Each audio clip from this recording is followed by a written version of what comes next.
morning.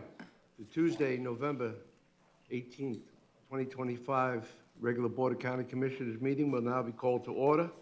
We'll begin with a moment of silent reflection for first responders and members of the armed forces, followed by an invocation by none other than Deacon Wilfred Hart from the Friendship Missionary Baptist Church, and our county attorney, Ms. Jennifer Schuler, will lead us in the pledge. At this time, please rise. Move your cover.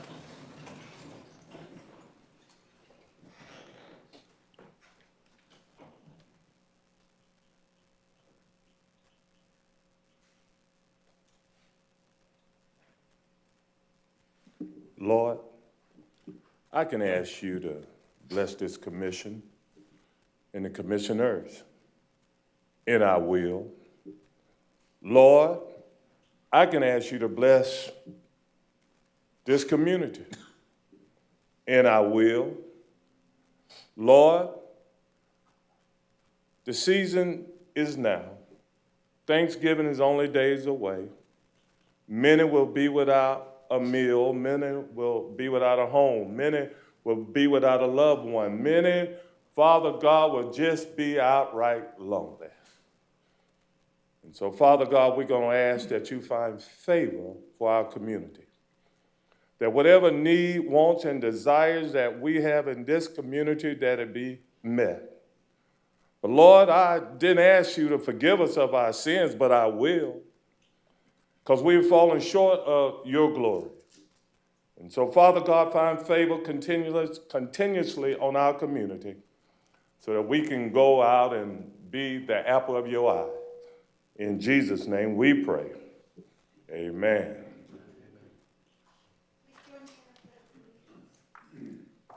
Allegiance to the flag of the United States of America and to the republic for which it stands, one nation, under God, indivisible, with liberty and justice for all. Thank you all.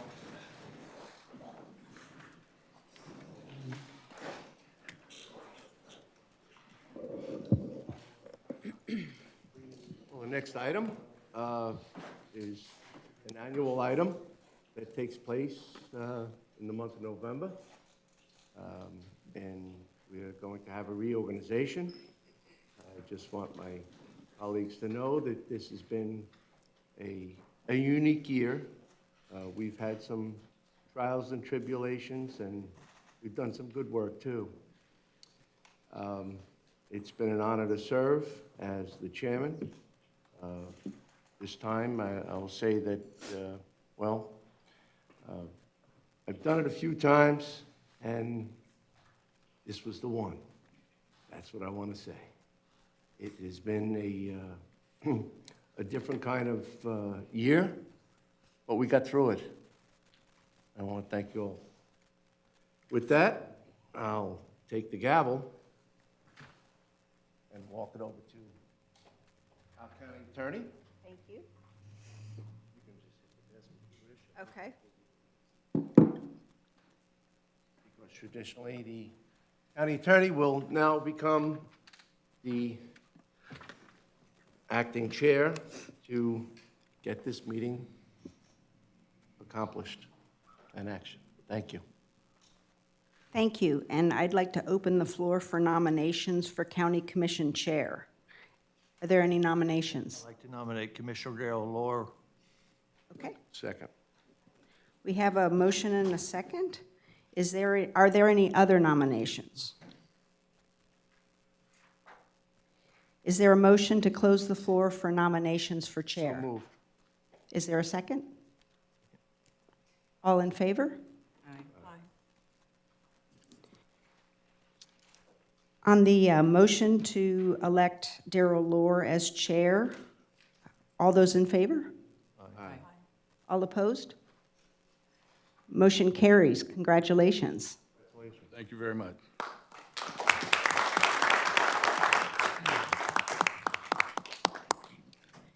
I'd like to accept nominations for vice chair.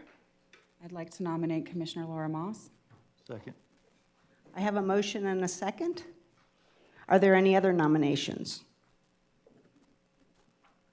Seeing none, is there a motion to close the floor to nominations? Moved. Second. All in favor? All those in favor of Commissioner Moss for vice chair, please. Aye. All opposed? Motion carries. Congratulations. Thank you.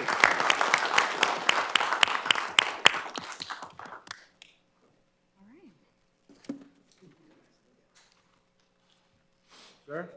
Thank you. Need that. Damage to the desk. Well, thank you, fellow commissioners. I certainly appreciate the trust that you have. And as Commissioner Fletcher mentioned, last year was unusual. And I think that this body held strong on a lot of topics. I think, Commissioner, you led us not only through the USB process, but other large contracts that have been very much publicized. And we were able, as a team, to get through that. Oftentimes, I think about, all five of us, I think about the responsibilities and the roles that the five of us have.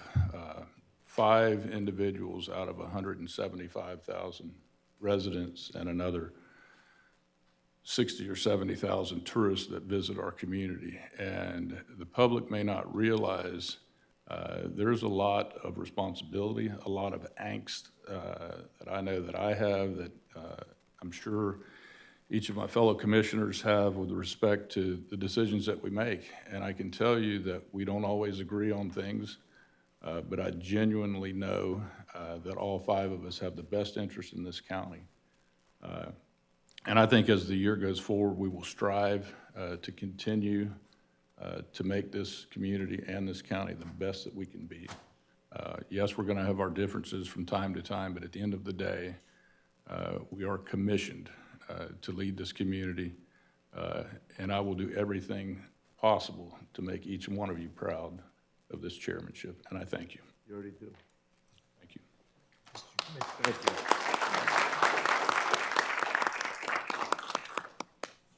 Mr. Chairman, if I may? You'll do a great job, there's no doubt about that, but I want to thank our chairman from last year for the difficult job that he had and the things that we faced. But we faced them all together, and we faced them proudly. And thank you, sir, and it's always been an honor to serve with you, and we look forward to many years ahead. So, but in the meantime, you know, last week I just went to Mobile, Alabama.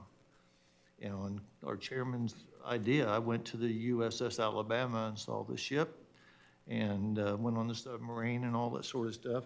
And I went to the gift shop, and you probably got something like this already, but I thought it was most appropriate. That is. Thank you. So, the little gift, you know?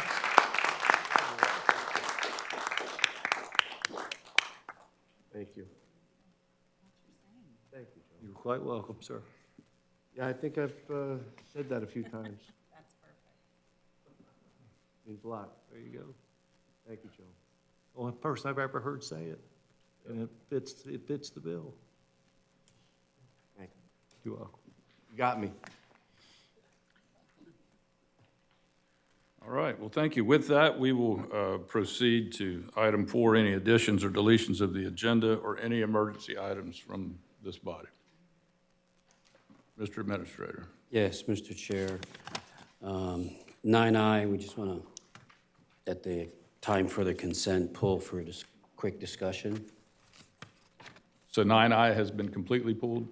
Not pull it, but just to make sure it's discussed. Oh, okay, I was going to pull that myself. And then 10D, the request, moving that down to make that 10F and moving 10E up to 10D and 10F up to 10E, which would be the sheriff's budget request being the last item under the constitutional officers and governmental agencies. Move to approve as amended. We have a motion, we have a second. Any further discussion? Hearing none, all in favor of the amendment? Aye. Motion carries.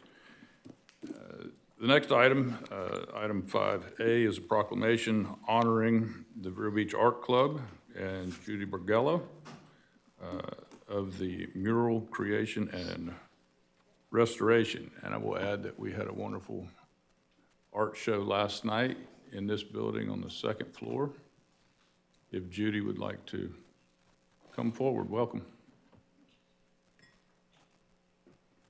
Thank you, Mr. Chairman. Judy, last night, it was spectacular. Thank you. It was a wonderful experience to have the artists present and yourself describing all of the gifts that are in the mural. It's spectacular. As I said last night, you entered into a culture into our atrium. It is absolutely a wonderful experience, and I invite everybody to take a pass-through and just look at some of the amazing detail that was captured by our artists. And we thank you for the gift, and we will be good stewards and having it in this home, hopefully for eternity. Thank you. Well, thank you too, and it was my pleasure, the whole thing. And I'm just honored to have the artwork up there, some of which I did myself, but most was done by other artists. And I appreciate that you're allowing it to be there and be viewed by the public, because it wasn't really being seen that much. And especially when the hurricane came and damaged it in the community center, I think it's going to be really safe here. Well, it's going to get a whole lot more exposure. As you know, every day we have the runners running up on the second floor, and we have many visitors, and it'll definitely be a draw and attractor. Good, good. But I'd like to present this proclamation honoring the Vero Beach Art Club and Judy Bergolera for the mural creation and restoration. Whereas the Vero Beach Art Club, a long-lasting art organization with proud tradition of service to the community, generosity, and generously gifted to the community 2 monumental murals, the history of Indian River County and the habitats of Vero Beach, each spanning 30 feet in length and 8 feet in height, to visually record and celebrate the rich cultural environmental heritage of our region. And whereas these murals painted by dedicated artists, Judy Bergolera and Dawn Mill and Marana Carteret and Christine Thomas, portray a sweeping story of our county's past, from prehistoric discoveries and native cultures to Spanish exploration, pioneer settlement, and the natural beauty of our diverse ecosystems, so the residents and visitors alike may reflect upon the history and the identity. And whereas over the years the murals endured much experience and damage from environmental conditions, and most recently from Hurricane Milton in October 2024, when a tree limb broke through the window of the Vero Beach Community Center and damaged one of the habitat panels.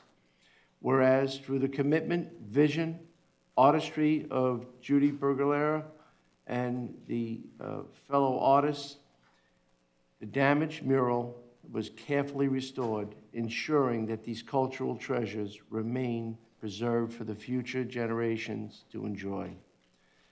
Whereas the restoration and relocation of the murals to the County Administration Building provide a lasting legacy of community pride, artistic excellence, and historical preservation, allowing residents and visitors to appreciate their beauty and in the safe and prominent public setting. Now therefore be it proclaimed by the Board of County Commissioners of Indian River County, Florida, that we recognize and extend our deepest appreciation to Judy Bergolera and for the contributing artists from the Vero Beach Art Club for their extraordinary, dedicated, talented and generosity in creating and restoring these magnificent murals, which will continue to inspire and enrich the lives of Indian River County residents for generations to come. Duly adopted this 18th day of November, 2025, and it is signed by all 5 county commissioners. Judy, thank you for the gift. Thank you. We do have a presentation, and this way all the folks can truly appreciate what we have been bestowed. Thank you. They have been bestowed.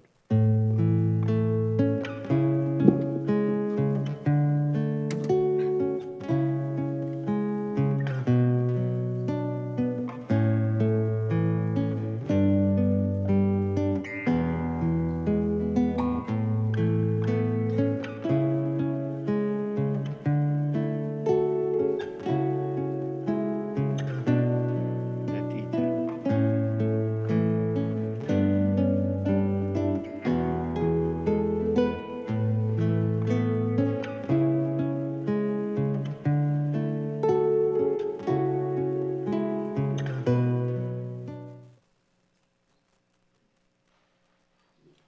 Well, that was a small cameo. Again, once again, I invite everybody to look at it. As I said last night, I've taken quite a few walks, and I had seen it in the previous location, but every time I look at it, I see another detail and a reminder of somebody in our past or somebody that is currently with us that it means a lot. If you don't feel Vero, you're not looking, Yes. because you have captured every moment in our history. Thank you. Thank you on behalf of all the rest of the artists, too. Thank you, Judy. Come on up Judy? for a photo.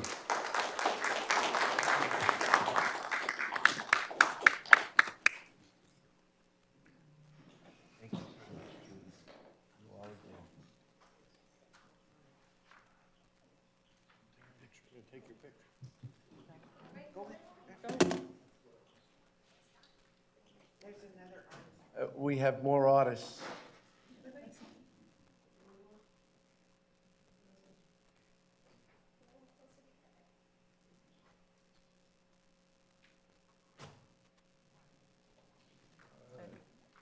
You had some beautiful words last night. Thank you. Thank you, Judy. And as a reminder, that mural will be upstairs for 30 days, and we encourage everyone to go upstairs and take a look at it. Our next presentation proclamation will be given by Commissioner Ehrman, and this is the proclamation honoring the life and legacy of Mr. Joe Idlett, Jr. Thank you, Mr. Chairman. Any of the idle- Go to 3 is There there. he is, back there in the back. Come.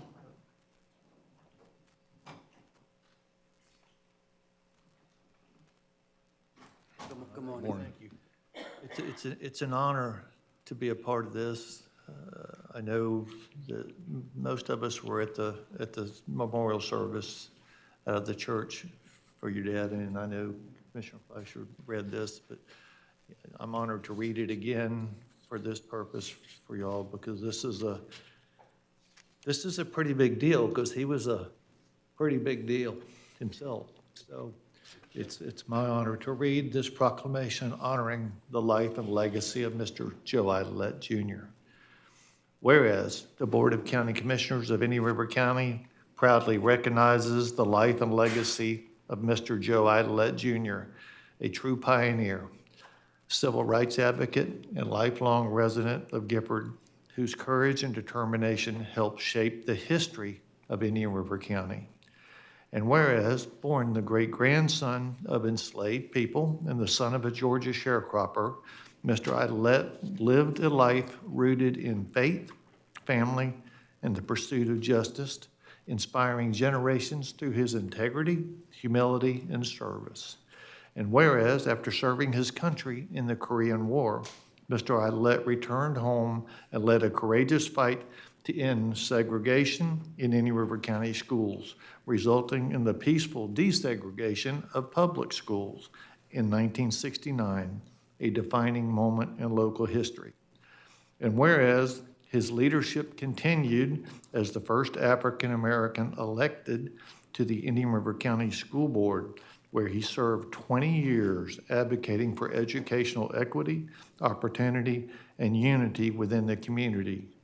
And whereas Mr. Idlet's steadfast dedication, guided by his faith in Mount Zion AME Church and his devotion to his wife Bernice and their family, leaves an enduring legacy of courage, compassion, and progress for future generations.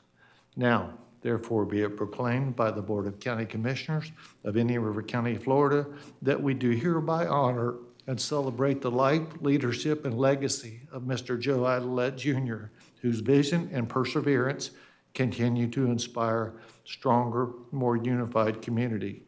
Adopted this 18th day of November 2025.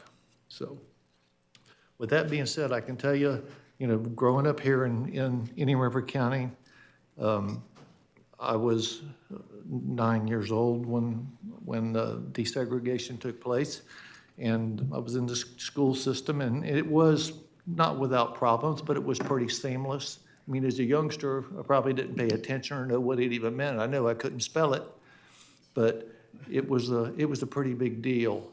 And I know when Mr. Idlet got elected to the school board, my father was behind the scenes in politics at the time. He held an office on the hospital board, but his greatest thing that he ever did was help get Mr. Idlet elected to the school board. And he signed my diploma, by the way, because I graduated when he was still on the school board and he was chairman. So this is a pretty big deal in the annals of history of Indian River County. And thank you. Thank you. Thank you.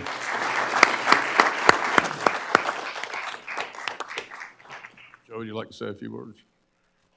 I guess so. My name is Joe Idlet III, so I guess I'm the namesake. So I'm the one that's railroaded into saying something. But my family and I, we'd like to thank the county commission as well as the community for this proclamation. We have a lot to live up to, but we're up to the task. And again, we want to thank you all for this acknowledgement for my dad. Thank you. Thank you. Come on up, Joe.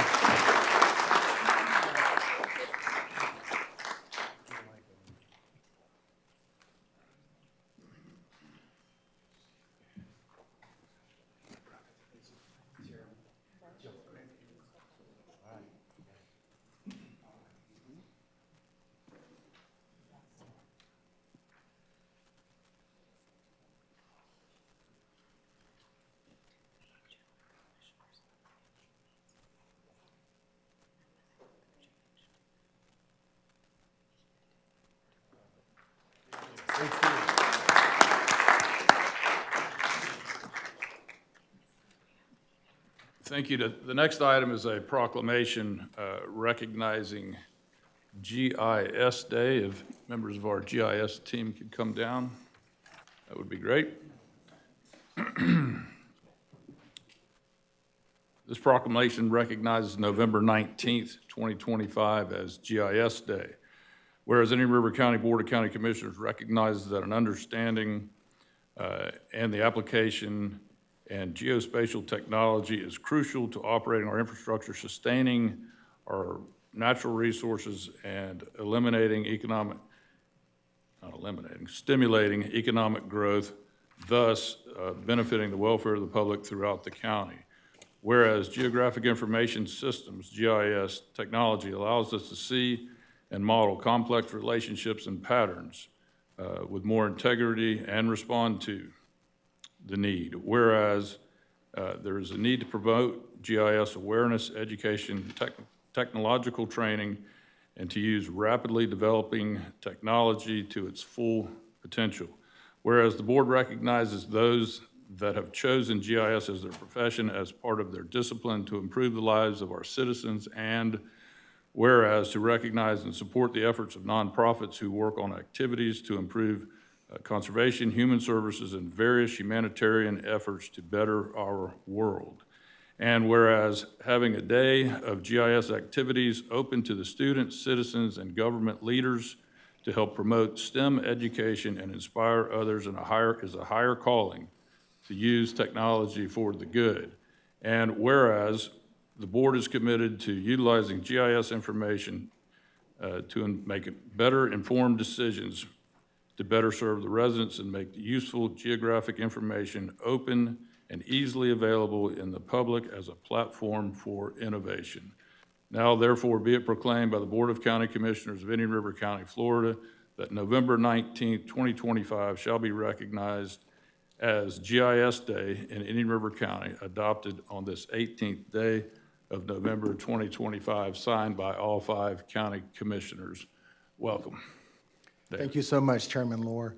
Congratulations, Vice Chair Moss. Congratulations to Commissioner Flesher. Thank you for your service, sir. Today's a great day to recognize GIS, as a lot of people don't know what it stands for, but I'm going to save that for our GIS manager, Rochelle Benkin, to share a little bit more in detail what that's all about. But I can tell you from the time of learning about land navigation when I was in the Marine Corps to when I was getting discharged from the Marine Corps using a tool called MapQuest. And then my first days in local government in 2002, when we had one computer with a software program on it that nobody even touched. I don't know why, but I finally figured out by 2006 that it was a tool and it was very valuable to public safety. Eventually, it's evolved, and as we continue our efforts here, right here in Indian River County, modernizing and getting the support from our county administrator, Tikanich, continuing our efforts to, again, the modernization of that system, but it's just come a long ways, and I'm just glad to be a part of that history and contributing to local government in the ways that I have. But Rochelle and her team are here today, so I'd look forward to hearing a little bit more about what they're going to share with you. Morning, Rochelle. Well, good morning, County Commissioners, county staff and leadership, and members of the public.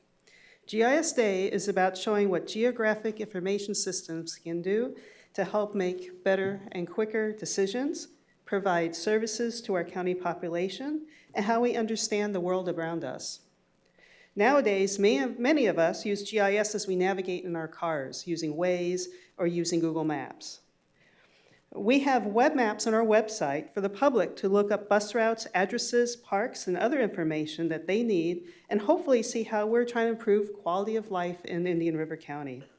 GIS helps us in emergency management, disaster recovery, permitting, conservation of lands, maintaining healthy habitats for wildlife such as the scrub jay and gopher tortoise, support water quality in the Indian River Lagoon, flood protection via stormwater management, provide community services like where to get food and housing assistance, and many, many other things. As GIS evolves from paper maps to interactive web applications and dashboards to 3D digital twins and analyzing streaming data, more services can be provided to help leaders with decision-making that can lead to efficiencies in government and better services for our customers. I would like to recognize the staff in the room. They're either full-time GIS staff or GIS users. Would y'all please stand up? Well, it looks like it's mostly my team. But please, do not hesitate to reach out to us if you have any questions that rely on data with location. We can analyze and visualize that information to help make decisions. For where there's a where, there is a way. Thank you. Thank you very much. Let's come on up. Bring the team, please.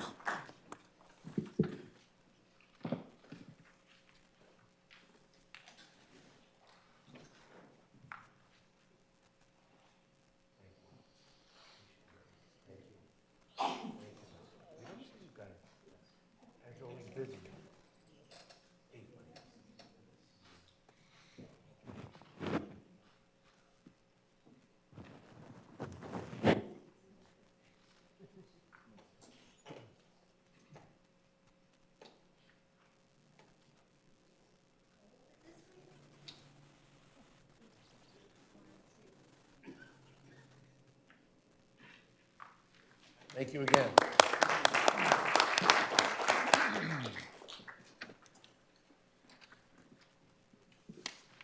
Okay, next on the agenda, we have a presentation by the Indian River Community Foundation, the 2025 Community Needs Update. I see Mr. Pickering, welcome. Thank you. Can you all set? Great, thanks. Good morning. First of all, congratulations, Chairman Lohr and Vice Chairman Moss, and Thank you. fellow commissioners. Thank you so much for your service to our community. It means a great deal to me to see people as dedicated to our county as you. All the time you put in, it's incredibly appreciated by not only our organization, by all the nonprofits that we serve in the community. For the members of the public who don't know me, I'm Jeff Pickering. I'm President and CEO of Indian River Community Foundation.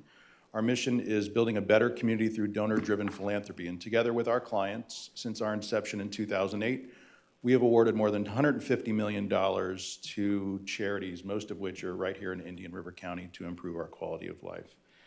In addition to generous philanthropic support and awarding grants, one of the other things that we do as part of our strategic priorities is to develop and share knowledge about Indian River County, the needs and the effective charitable organizations meeting them that merit financial support. And so today I'm pleased to present the results of our most recent effort, the 2025 Community Needs Update. Each of you have been provided a printed copy. We started this work back in 2019 by conducting a 12-month project that involved an independent research consultant, 6 community funders, including the county, 50 local charities, 12 in-depth focus groups, and more than 1,400 survey respondents in English, Spanish, and Creole. And the project assessed the needs of children, adults, and seniors, and focused primarily on the fields of health, education, economic opportunity, and housing. And results were published and distributed in 2020, and here were some of the key insights back then. We were in a county with a growing and aging diversifying population, increasing wealth disparity, some progress in areas like infant and maternal health and third-grade reading proficiency, but there were some persistent problems, most significant one being poverty. Since then, several additional needs assessments or surveys have been conducted by various community organizations to meet statutory requirements related to specific demographic populations, such as children or seniors here in the county, certain fields of interest, including health, education, housing, and the environment. And the slide here shows what we've produced subsequently in an effort to provide a simple one-stop shop for resources about community stakeholders and needs. We've developed a community needs database called Indian River Indicators. It does use quite a bit of the GIS data that's available to us to help people understand in our community where we're making progress, which organizations and proven programs need to be scaled up or sustained, and where we're not making progress, maybe which neighborhoods or which areas of our community need to be developed or address gaps. So on to the 2025 Community Needs Update. It builds on these efforts, and with financial sponsorship from 3 funders, the Corbett Foundation, Indian River Community Foundation, and the United Way, including data support from the hospital district and the school district. The methodology we used involved 2 perception surveys that were conducted by Clearview Research. One was conducted back in January, which focused specifically on healthcare needs and perceptions of our residents in our community. And then another was done in February with assessing the general needs of our county and the perceptions of a representative population in our community. And then finally, we did a comparative data analysis going all the way back to available data to 2010 to now. And the results of these perception surveys and the data analysis overwhelmingly indicate that 2/3 of our respondents believe that the quality of life in Indian River County is headed in the right direction, and that includes the quality of healthcare services. Despite relatively high satisfaction overall, however, specific areas of concern include the following: healthcare access and affordability, especially among target subgroups like lower income families, women under 50, and parents with children living at home; quality childcare and early childhood education access and affordability; low wages and transportations to maintain good paying jobs; housing affordability; and then finally, public safety, specifically concerns of Black residents about violent crime and concerns of residents overall about infrastructure related to traffic and pedestrian safety. Now, before looking at trends, there were some outlier observations that we thought worth mentioning.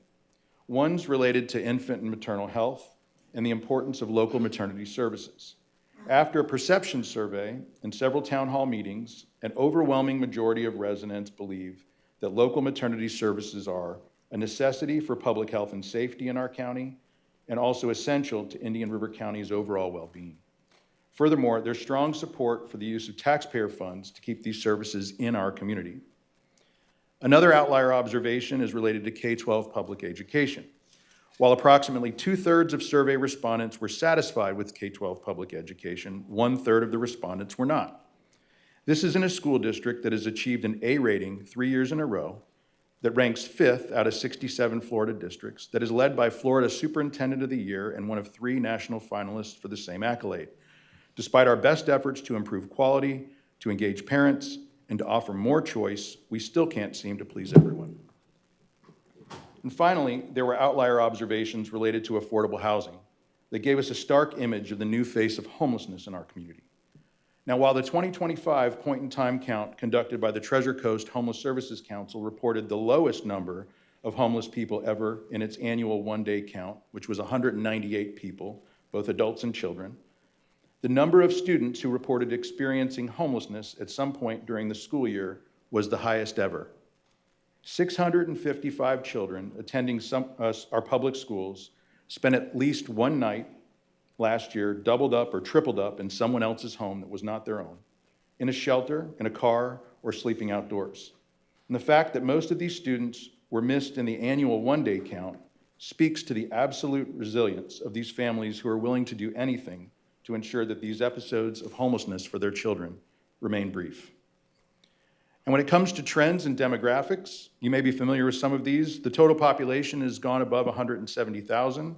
48% of our residents are male, 52% female, 73% are white, 27% are people of color, with the fastest growing race or ethnicity being the Hispanic population. 34% of our county's residents are seniors, the fastest growing age demographic. That's almost twice the Florida average. 17% are disabled and 10% are veterans. Both of those last two statistics were higher than Florida's average. And now on to the 2025 update. Let's start by taking a look at the latest trends in health. We saw some promising trends that include more yearly checkups, thanks to the expansion of community-based healthcare providers like Treasure Coast Community Health and Whole Family Health, improved healthcare provider ratios, improved infant and maternal health, and then a decrease in risky behaviors such as alcohol and drug use among adolescents and teens. Some concerning health trends that we saw include high-risk pregnancies. Still, 30% of pregnant women in our community receive no prenatal care in the first trimester. We've seen persistent struggles with mental health, with adult hospitalizations for mental disorders 60% higher than Florida's average. And then high food insecurity. 72% of the households with children in poverty do not receive SNAP benefits, and 50% of seniors live more than 1 mile away from fresh food. Now on to education. Some promising education trends include increased preschool enrollment, improved reading proficiency, improved math proficiency, record high school graduation, and fewer high school dropouts. The concerns include the fact that 44% of our students still arrive in elementary school unprepared for kindergarten, and 32% of public school students are considered chronically absent, which means missing 10% or more of the school days in a year. And with that 32%, that's actually better than the Florida average. In terms of economic opportunity and employment, one of the only real significant statistics that we're able to determine from the data was that overall median household income has risen in the county to $72,000 a year. And this is driven primarily by higher paying jobs in professions like finance, insurance, and of course, one of the largest employers in the county with Cleveland Clinic Medicine. Some concerns include the fact that we have, at the time of the study this last year, more people in poverty and a growing ALICE population, although a slight decline when adjusted for COVID relief last year that wrapped up, and also the increase in the median income. Too many economically disadvantaged students, lower wages than state average, and then about 1% higher unemployment at 4.7% compared to Florida's 3.7%. Now, finally, we'll take a look at housing, a topic that really seems to be on everyone's minds. Some promising housing trends, as I mentioned earlier, that one-day count of homeless people was lower. But then also we had a reduced rate of domestic violence compared to prior years. Some concerning housing trends include we've experienced the highest number of homeless students ever, more evictions than ever. We have more housing cost burdened owners and renters, people paying more than 30% of their income for housing expenses, and then increasing senior isolation. So it's finally with some observations and recommendations that we have. Building a better community, a prosperous, healthy, and more generous community, it is hard work. And there are no simple solutions, and solving some of our community's most intractable problems requires community leaders that are committed to reviewing additional data, as we did several years ago when we had one of the highest infant mortality rates. We studied it, and it's come down. Commissioning additional research, as we're doing now, looking at that issue of 44% of our children aren't ready for kindergarten. We're partnering with the Florida Chamber of Commerce, led by Child Care Resources, and looking at how we improve early childhood education and the importance of early childhood educators in our workforce. We're engaging a diverse representation of community residents, as we're doing to increase third grade reading through Moonshot Moment. We're working across sectors, as the City of Vero Beach is doing through an innovative public-private partnership to prevent economic and environmental disaster for low-income homeowners through a septic-to-sewer conversion project. And as our arts and cultural organizations, like the one we recognized this morning, along with Ballet Vero Beach, Riverside Theater, Vero Beach Museum of Art, and Vero Beach Opera, are doing to make arts accessible to everyone. We're marshaling resources, as we did when the hospital district, through public dollars, and the Cleveland Clinic, through its own private money, did to save our community hospital, or as the United Way continues to do when disasters strike, like last year following Hurricane Milton. And finally, we're shaping public policy to ensure that government resources are aligned with the most effective solutions to the problems in our community, or that government regulations, or lack thereof, create opportunity for the health and prosperity for all residents. Another observation we have is that to build a better community, we must preserve a balance between public and private financial resources. Unlike many rural communities throughout the country, Indian River County's quality of life depends on an unusually high level of household giving by generous donors and philanthropists, which supplements public dollars allocated to addressing community needs. Last year, contributions from donors made up 41% of the $384 million in revenue collected by Indian River County's top 200 501c3 nonprofit charitable organizations. This was followed by 39% of earned income to those organizations, while 15% was provided by government and 5% from investments. When problems arrive, generous donors will likely continue to respond. And despite this hopeful source of support, philanthropy, however, is not an adequate replacement for the efficiency and reliability that public dollars provide to operate systems that so many Indian River County residents depend on. And then finally, to build a better community, we must continue to encourage civic engagement. Indian River County recently celebrated its centennial, as many of you know. It's hard to imagine the dedication required by early settlers to start the process of turning a hot, humid, sandy, mosquito-infested place into the county that this has become. If we look at just the last 10 years of Indian River County's history alone, there are plenty of examples of the impact of civic engagement. A community hospital was saved, a public school district was turned around, dozens more acres of shoreline have been preserved to protect the Indian River Lagoon. Arts and the cultural institutions are thriving and reaching a broader audience. There are many more. During the same time period, however, the community's strong tradition of civic engagement has also frayed. Despite national recognition of excellence for our Supervisor of Elections office, voter turnout has ebbed and flowed. Ballot measures to sustain critical programming for local children have failed. Federal and state mandates imposing costly requirements for our local health, education, and housing systems have gone unfunded.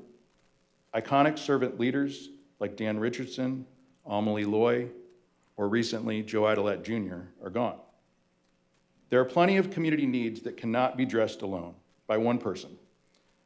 So we're asking the community, whatever inspires you to give or get involved, give and get involved.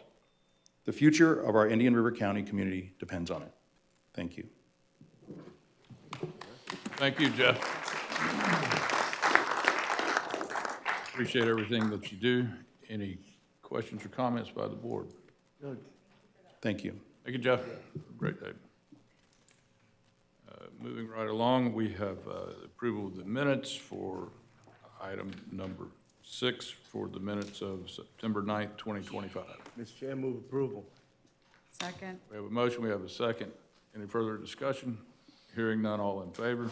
Aye. And the motion carries. Any information items from staff or commissioners not requiring board action? Hearing none and seeing none. Opportunity for public comment on any agenda-related matters except for public hearings.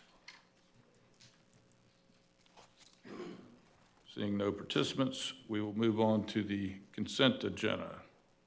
Board members, what's your pleasure? Mr. Chair, move approval. We do have the exception of the administrator requesting item 9I. As amended. Motion as amended, we have a second? Second.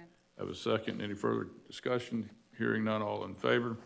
Aye. Mr. Administrator, item 9A. Yes, Mr. Chairman, members of the board.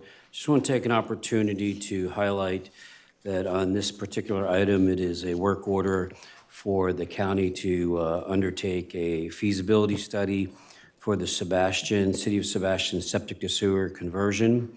And this is consistent with, if you recall, the city reached out to the county earlier this year on 2 items, a CRA septic to sewer project, of which that is actively being managed and worked. And the other item was the evaluation and the ability for the county to undertake, the septic to sewer conversion in accordance with the mandate that we're facing in 2030. We indicated at that time in June that we would undertake a study and a feasibility study, and I just want to point out that this is the reflection of that commitment that we made to the city of Sebastian. In June, it was budgeted, and now we're undertaking it. So I just want to point that out. And I know I saw Brian Benton and the new mayor, Mr. Fred Jones, here. Okay, we have Utilities Director Sean Liskey here. Sean, welcome. Thank you, Commissioner. Sean Leesky, Director of Department of Utility Services. I did just want to mention that as we embark on this process, we do fully intend to engage Sebastian and their staff in the process. I think they're going to be an integral part of this. So as soon as we get the go ahead and get the notice to proceed, we're going to engage them and make sure they're part of the process. So we certainly plan to include them in this. Really what we're going to be doing is evaluating the feasibility of septic to sewer conversions for the entire community, and kind of at a high level, looking at what those costs might be to do that process. So, and we'll be looking at a variety of different options, including low pressure force mains, gravity sewer, as well as vacuum sewer. So we'll be evaluating all the options, what's feasible, what makes sense, and what's possible, and then kind of coming back with a high level estimate of what those costs might be. So. Great, thank you. I see our partners from Sebastian. Gentlemen, do you have any desire to comment on this topic? Congratulations, Mayor Jones. Thank you, Mr. Chair, members of the board. Move approval, and let's get the job done. We have a motion by Commissioner Fletcher. Do we have a second? Second. We have a second by Vice Chair Moss. Any further discussions on this topic? Hearing none, seeing none, all in favor? Aye. And the motion carries. Thank you. Commissioners, that moves us to constitutional officers and governmental agencies. I did see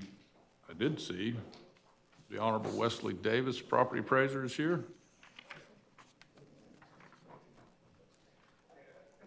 Tough to see him now. It's harder to see him, harder to recognize him. Half the man he was.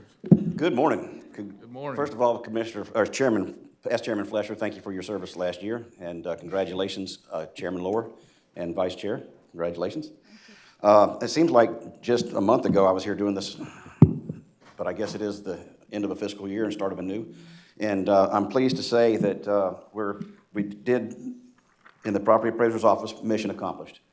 That is, we produced a tax roll that was on time, that was accurate, and under budget. And this year, the under budget amount is $585,025.43. And as I stated last year, this is not a function of poor budgeting. This is a factor of having open positions that in the event the talent comes available, that I need to be able to strike. I can say we had success with that last year in 2 positions. We were able to hire a commercial appraiser. The commercial appraiser came to us from South Florida, down in Broward County, came to us with some the credentials of a certified Florida evaluator. What does that mean? That's a designation that's given by that's earned, not given, but by the Department of Revenue of the state of Florida. It takes 2 years to get that, and it hurts whenever we have that talent leave our office, but it's nice whenever we have that talent come already into our office with that certification. Another area of specialty that we were able to strike on was a GIS. Apropos it's GIS Day. We have a second position now in our office on that. And we're just trying to build the bench, build the backup team that we know is coming in the office. We have approximately 7 people that are in drop right now, so we're still looking for talent. When you have 7 people out of a staffing pool of 39, that's a lot of people. But more importantly, some of that institutional knowledge goes back, well, you know what, I'm not even going to go back to the number of years, goes back to 3 property appraisers. But more importantly, I put it in times that everybody that's elected in here can understand. That individual started with a property appraiser that was an elected Democrat. That's how far back that goes.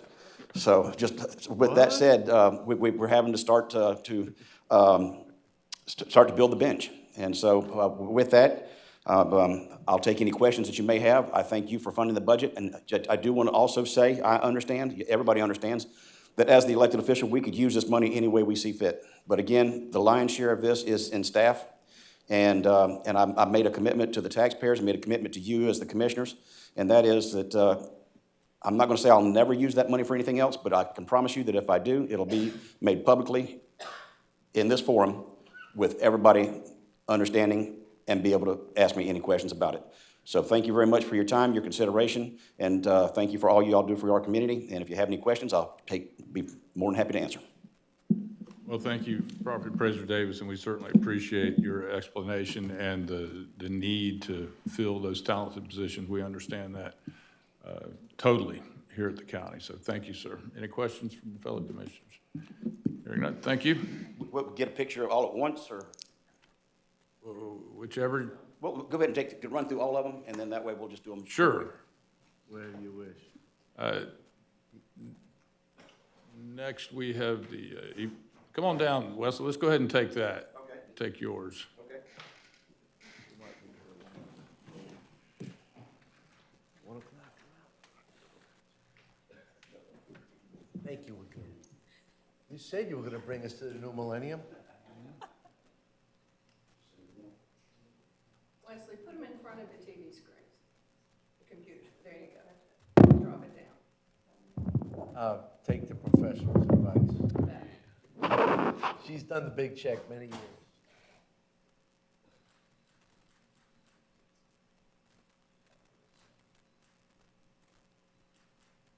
Thank you. Thank you, guys. Thanks, Les. Thank you. Next, Commissioners, is our Honorable Tax Collector, Ms. Carol Jean Jordan.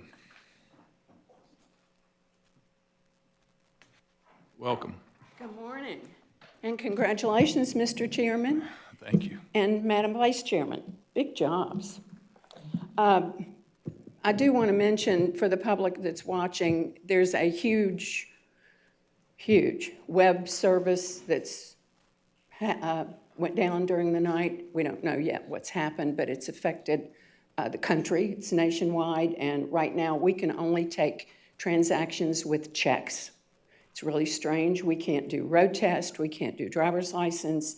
It's all due to, it's a web-based service that many people use. So just so you know, so the public knows, we're trying to reschedule everything. And again, we can't take cash because we have no way to track it. We can't take credit cards because it's up and down. I think Dan was saying it's there, but it's squiggly. Would y'all like an explanation what exactly it is?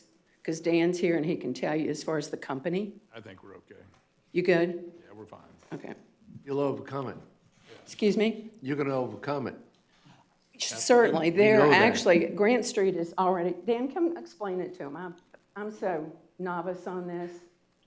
Dan Baker's our director of IT. He's amazing, and the greatest thing I can say about him is he keeps us safe. Everyone. Our payment software is up and running. It's just as far as any sort of credit card transactions right now, we're trying to stay with PCI compliance, so we've asked not to process anything right now. Once that comes back up, I mean, it should be at some point today, but yeah. Tell me about the company. The company is Cloudflare. It's a web service that a lot of vendors use. Yep. So right now our website's impacted with that or from this issue, which they at this point have not determined what the cause is yet. But hopefully, some point today it'll be back up and running. And MVI, which is the Department of Motor Services' new system, is web-based. So 3 of our offices are on MVI, and I guess fortunately, our main office is not. It's still on Fribus, and so we're able to do things here that we're not able to do at the branches. Again, I don't know what's going to happen with web-based service when all 4 offices are, what are we expecting, April or something, all 4 offices would be online, web-based through Tallahassee, then this kind of thing happens. It's scary. We're very sophisticated and very not. Thank you. Any questions? He's so good. No, ma'am. Good morning again. I want to clear up any misinformation referencing our budget that we've kind of talked about over the past few months. On your screens, when you do your budget work, you have a number up there. It's $600,000, and it's 10% or 5% of our budget allocated to the tax collector. And I kind of call it, I don't know if it was Reagan or Bush that called it voodoo economics, because it's whatever you all do, and it's not what we do. It's totally different numbers that way. But our tax collector office is a fee-based office, and I'd just like to put into the record and let you know where this comes from. It's Florida Statute 195.87, and it requires tax collectors, fee-based, to submit a budget to their office's operation to the Department of Revenue. This budget is due by August 1st of each year. When the department receives the tax collector's budget request, it performs a comprehensive analysis and review. The department is responsible for reviewing the budget request and may amend or change the request as necessary, so the budget will be neither inadequate nor excessive. The description of the Florida legislature gave the department this authority as part of its general oversight of county tax collectors' offices. The Department Property Tax Oversight PTO program administers this oversight, and its mission is to ensure a fair, equitable, and uniform property tax system in the state of Florida. I know it's a lot of words, but I think it's important. Tax collectors collect property taxes which fund local governments and school districts. PTO ensures adequate resources are provided for tax collectors to carry out their statutory duties and perform services for Florida agencies, including the Department of Highway Safety and Motor Services, which is the one we're having trouble with today, the Department of Health, the Department of Fish and Wildlife, the Department of Agriculture and Consumer Services, the Department of Revenue, and others. Tax collectors who submit their budget request to the department operate and fund their budget based on the fees and commissions they receive for processing transactions on behalf of the state, local, and taxing authorities. Importantly, now this doesn't apply to us, but we're good at it. This budget process also separates power in local government, so the taxing authorities, which set the millage rates, do not have financial or budgetary influence over tax collectors or property appraisers, actually, who collects taxes levied locally. And that's the information on who we are and what we do financially. Just wanted to get that in there to kind of explain. It's kind of different because it is a fee-based office, and that's the authority that we have on it. I'd like for Brad to come up. and give you all our budget information for 24-25. Morning, Commission. So for fiscal year 24-25, we had approved revenues of $10.157 million. Our actual revenues amounted to $10.785 million. That's in excess of $628,000 there. Our approved budget was just over $8 million, $8,014,441. Our actual expenses amounted to $7,907,134. The expenses below budget were $107,307. And then our excess fees that are being returned to the board amount to $2.878 million, $2,878,726. The BOCC is receiving $2,586,000 of that, with $292,000 going back to the other taxing districts. With that being said, I'd be happy to answer any questions for the board. Have any questions from the board? All right. Thank you, Brad. And I would just like to say that's all possible because of staff, because of Brad, our Director of Finance, because of Dan, because of Adria, because of Eder, who's not here, and all the different ones, because they work so hard to make sure that whatever we have in the budget, we don't necessarily spend it. We try to conserve it. We are a good, I believe, good conservative fiduciary office, and I just thank all of them because they make it happen. And it's not easy. It is a lot of money, and we balance to the penny every day, even when crazy things like today happen. So I just like to say, total, we've given over $47 million back to our taxing districts, and I'm just so proud of that. And again, on behalf of them. So thank you, and any questions? Well, we thank you, Tax Collector Jordan. Would you like a photo? Thank you. Come on, y'all, come up. Come on.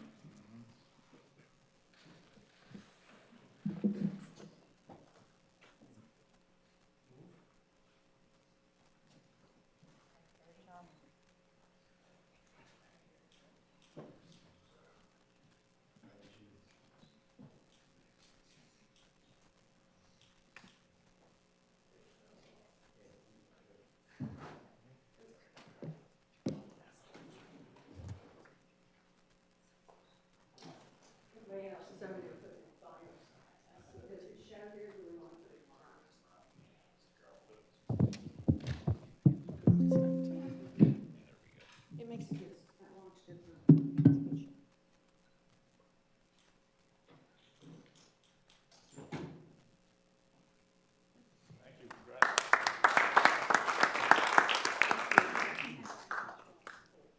Thank you very much. Next on the agenda, Commissioners, will be our Supervisor of Elections, Ms. Leslie Swan.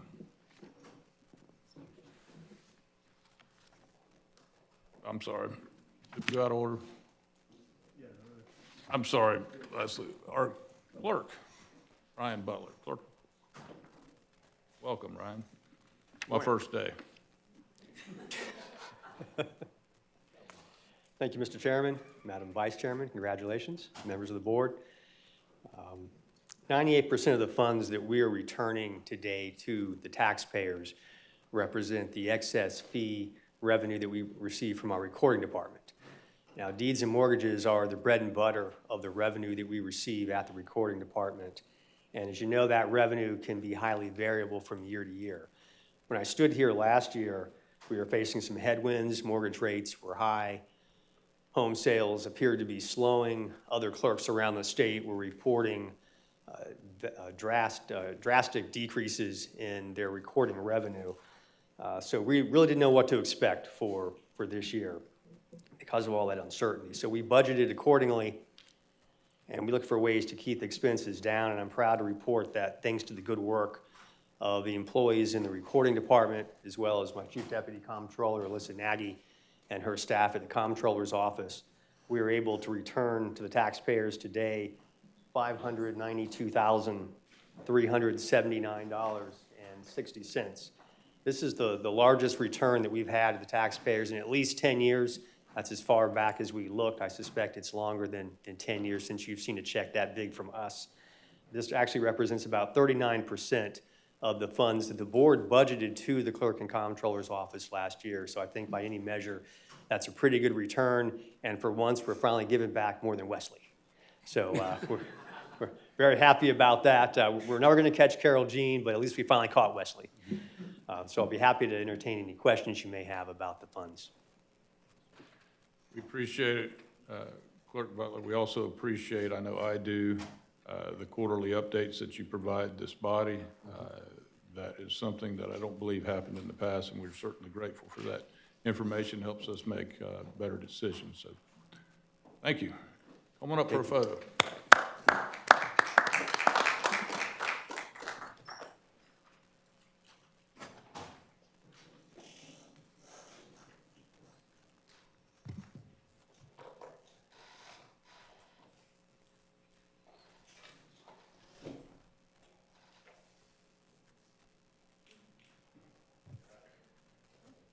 Thank you again.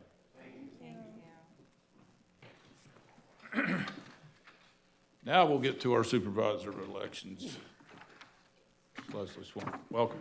Good morning. Congratulations, Chairman Lohr and Vice Chairman Moss. Thank you. As always, I'd like to thank you for your continued support of the Supervisors of Elections office this fiscal year. Your continued commitment to ensuring that our office has the resources necessary to fulfill our statutory responsibilities is both recognized and deeply appreciated. With the growth of our county, having the ability to apply new tools to streamline the voting process has allowed for efficiency in voting in our county. And with this budget cycle, it encompassed the presidential election last November, and we had over 100,000 voters turn out for that election, and it was an 82.85% turnout. And it was a really smooth election, thanks to my amazing staff. We're small, but we're mighty. And also our election workers who are phenomenal that work the polls in our county. On January 1st of 2024, all voters that had a mail ballot request on file, it expired, those requests did. And our plan at the elections office was to send out a notice through the U.S. Postal Service for those 28,000 voters whose request had expired. We kind of pivoted this time, and we were able to, if they had an email address, send them a reminder through email. And for those who didn't, if they had a phone number on file. And I tell you, we worked those phones. We made over 17,000 phone calls, and that resulted in a savings of approximately $20,000 when you look at the stationery, the printer ink, and the postage that would have cost us. We were also able to secure grant funding for our Albert server, which was $11,000. So today, our office is returning $68,363. And I have to say, that's the largest amount we have ever returned since I have been the Supervisor of Elections. So on behalf of my entire team at the Supervisor of Elections office, we want to thank you for your collaboration, your confidence, and your continued support. And if you have any questions. We thank you, Leslie, very much. And Commissioners, it's our pleasure to also address Supervisor of Election Swan's next item. Do you want me to Do go? the picture first. If you want to take a photo first. I don't have a big She check, didn't bring a so. check, okay. It's okay. So we'll go down, we'll go on to 10F then. Welcome again. Okay, with the carpeting? Certainly. Mr. Chair, members of the board, in one of our conversations, Supervisor of Elections informed us about some of the issues related to the carpet in their office, our facilities management staff, which you see Anthony and Dr. Chadwick Bacon back there. They went in, I thought I saw John Evans as well, but they went and investigated, looked at it, and determined that it did need to be replaced. The budgetary impact is $106,690.06. This will be made available via budget amendment to the General Fund Facilities Management Maintenance Account. So the staff's recommendation is to approve the Supervisor Elections flooring request for replacement flooring in the amount of $106,690.06. I'll return it to the board. Thank you, Mr. Administrator. And the backup does indicate that the bidding process did occur, and our staff did examine the flooring. So with that, Mr. Chair, move approval. we have a motion by Second. Fletcher. We have a second by Vice Chair Moss. Any further discussions? Hearing none, all in favor? Aye. And the motion passes. Thank you. We got Thank you. 18 good years out of that carpet so far. Thank you very much. Thank you very much. Next constitutional officer is Indian River County Sheriff Eric Flowers. Welcome. Good morning and congratulations, Mr. Chair, Mr. Vice Chairman. I submitted a memo providing a potential solution to our ongoing budget woes and working with County Administrator. We had a meeting at my office. Appreciate him taking time to do that. We've again reduced the initial request down from 5.2 to a $2 million, the money that was returned today, asking for some additional funds out of the general fund. It's in the memo. There's really not much for me to add to that. I really tired of talking about the budget, tired of having this conversation, and this is an opportunity for us to end it today. I'd really love to get this, be able to move forward and get on to doing what we need to do. Appreciate your time. Thank you. Mr. Chair, if I may comment. Yes.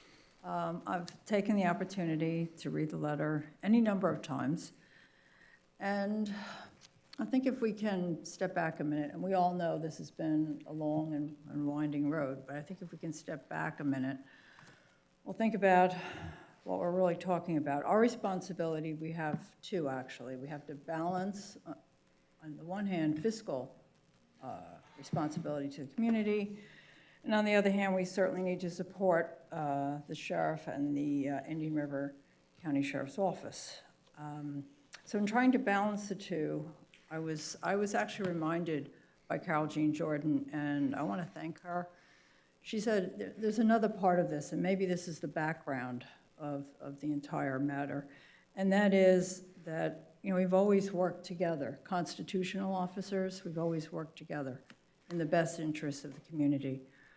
I'm proposing that in the best interest of the community, that we return to the Sheriff's Department simply what he returned to us last year. And I'll read that sentence from the letter. I have returned $1,417,951.16 in excess funds for fiscal year 2024-25 to the general fund. So that's money that's come back to us. So if we return that to him, and I've confirmed this with the county administrator, and perhaps he cares to comment after I do, we're not, I understand what we said originally. We didn't want to, and I agree with it. We did not want to use anything out of the reserves or anything for recurring expenses. These are not recurring expenses.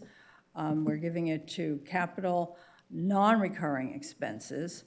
And frankly, we might have gotten nothing back. I mean, for the community, there have been years when the Sheriff's Department returns nothing, and we never know what that amount is. It's a pleasant surprise many years for any of the departments, any of the constitutional officers. So, I'm happy to have this amount, but we don't, one other thing we discussed, you may recall, was, well, if we increase what we're going to give to the sheriff, we'd have to raise taxes. We don't have to do that. I confirmed that with the county administrator. If we return to him what he returned to us, we can do so without spending anything additional, without raising taxes, and hopefully begin to repair the relationship. And that's important. Yes, the number's always important, and I talked about that initially. We need to be fiscally responsible, and I'm in agreement with that. However, there are things beyond that. There's the relationship among the constitutional officers and our overall relationship with the community. So that's my comment. If the county administrator would care to comment on what I've said, appreciate it. We did have a conversation. We did have a conversation, and yes, the sheriff is returning $1,417,951.16. The conversation we had was that $495,664.63 is rollover for purchases that were made in fiscal year 2025, for which the office has not received the equipment, body armor. I think it was that, and vehicles were probably the primary expense drivers there. And I will say, and I've shared this with all of you, that that's something that we have traditionally done ourselves, and with others, if they do not receive the equipment, they have purchased it, but it hasn't arrived yet, that we have rolled over those. The other request was 963-808.69 for equipment. When you total the 495 and the 963, it comes out to about $1,459,000. And in essence, it's about $42,000 less than more than what the sheriff is returning at $1.4 million. So that's kind of how it could break down, where you could provide those funds. One, the rollover, and then two, the other, and he does note that it's for, they don't recur annually. It does probably recur on a couple multi-year basis, but not on an annual basis, because I think some of them are like replacing body armor, lasts about 5 years, and vehicles and some of the other stuff. And the sheriff in his office did provide, and I provided it to you all, the printout of the purchase orders as it relates to the $495,000. And then I know it was very small because it was a large spreadsheet. It's about $1.3 million of equipment, and what was informed to our budget office through the CFO is that they would prioritize, what that would entail in terms of what they were able to purchase with that. So that's a conversation I have with Commissioner Moss, and I think I kind of generally spoke to each of you about that as well. So if we look at this in two separate issues, the dollars that he has from FY 24-25, in other words, the dollars that he was allocated but did not spend, what is that amount? $1,417,951.16. Okay. And then the additional would come from fund balance reserves? That would be if the board wanted to increase that amount to $42,522.36. What I would say is, this is all related to capital equipment. It is non-recurring, so I just think there would probably be, there's an understanding that this would not reset the base of the budget for next year, because I know that was one of the issues we had prior years with the $1 million. So it just kind of, that was a concern expressed that it would increase what the budget was for next year automatically to, which Commissioner Moss and many of you brought up about the need, that the conversation that was had during the public workshops is that it would require, in all likelihood, put greater pressure on the board to increase the military, and maybe at a higher rate than the board may need to, depending on where revenues come in next year. Thank you. Commissioner Adams. Mr. Chair, a clarification point for Commissioner Moss. What is your motion? Because I think John's talking about two separate Yes. pots. Your motion was solely for the 1.417951.16? Right, to return the excess funds. Nothing with the additional from the reserves? Okay. No, nothing from the reserves, just to return to the sheriff what he would be returning to us. Okay. I just wanted clarification. Vice Chair Moss, is that So- motion? Yes, I'm making that motion, thank you. We have a motion on the floor. Do we have a second? Hearing none, that motion dies. Mr. Chairman. Yes, sir. Commissioner. County Administrator, can you spell it out one more time for us? How we're at this point? I mean, I know that he asked for this, but where we are at this point, can you kind of spell it out? Because I'd like to hear if there's any more dialogue from my fellow commissioners. I didn't second it because I just feel I need more information right now. So kind of take us from, you received the letter. Yes, we received the letter. We actually met and we reviewed what was the amount that was available with all the constitutional officers coming in. The sheriff's returning $1,417,951.16, of which $495,000, of which then he's asking that $495,664 be returned for the purposes of the purchases that were made in FY 2025 that have yet to be received. So that's the one amount.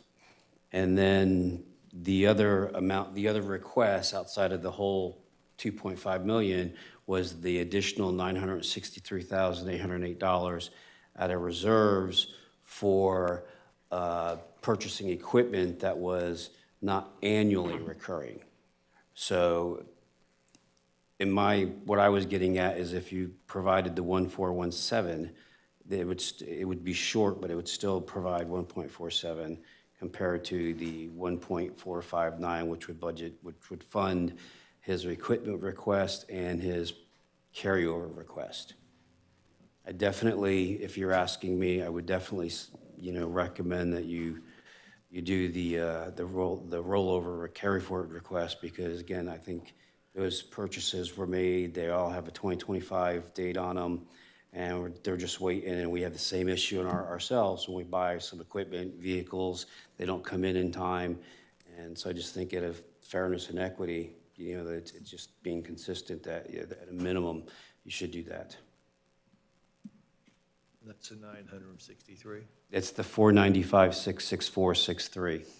495. So in other words, of the 1.4 that he is returning, he's only got 400 and change encumbered. $495,000 encumbered. Right, and if we were to return the 1.4 and change to him, that would complicate what he was funded FY 24-25. Is that correct? It's about, I guess, 900,000 or somewhere around there, just under that, roughly additional funds that you'd be adding to his budget for this current fiscal year if you return the full 1.417.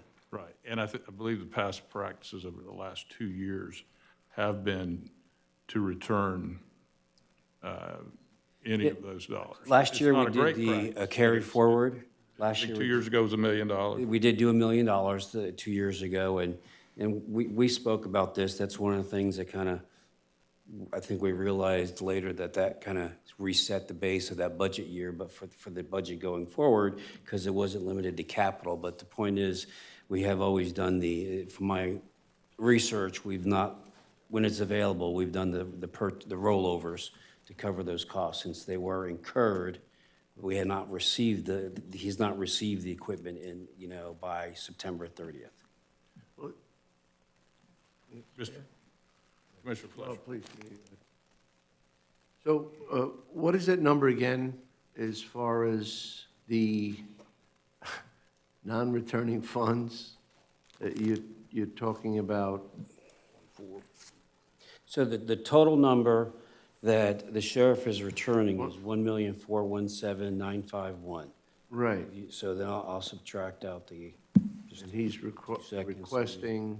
Use this iPhone. I don't think Cloudflare is going to affect it.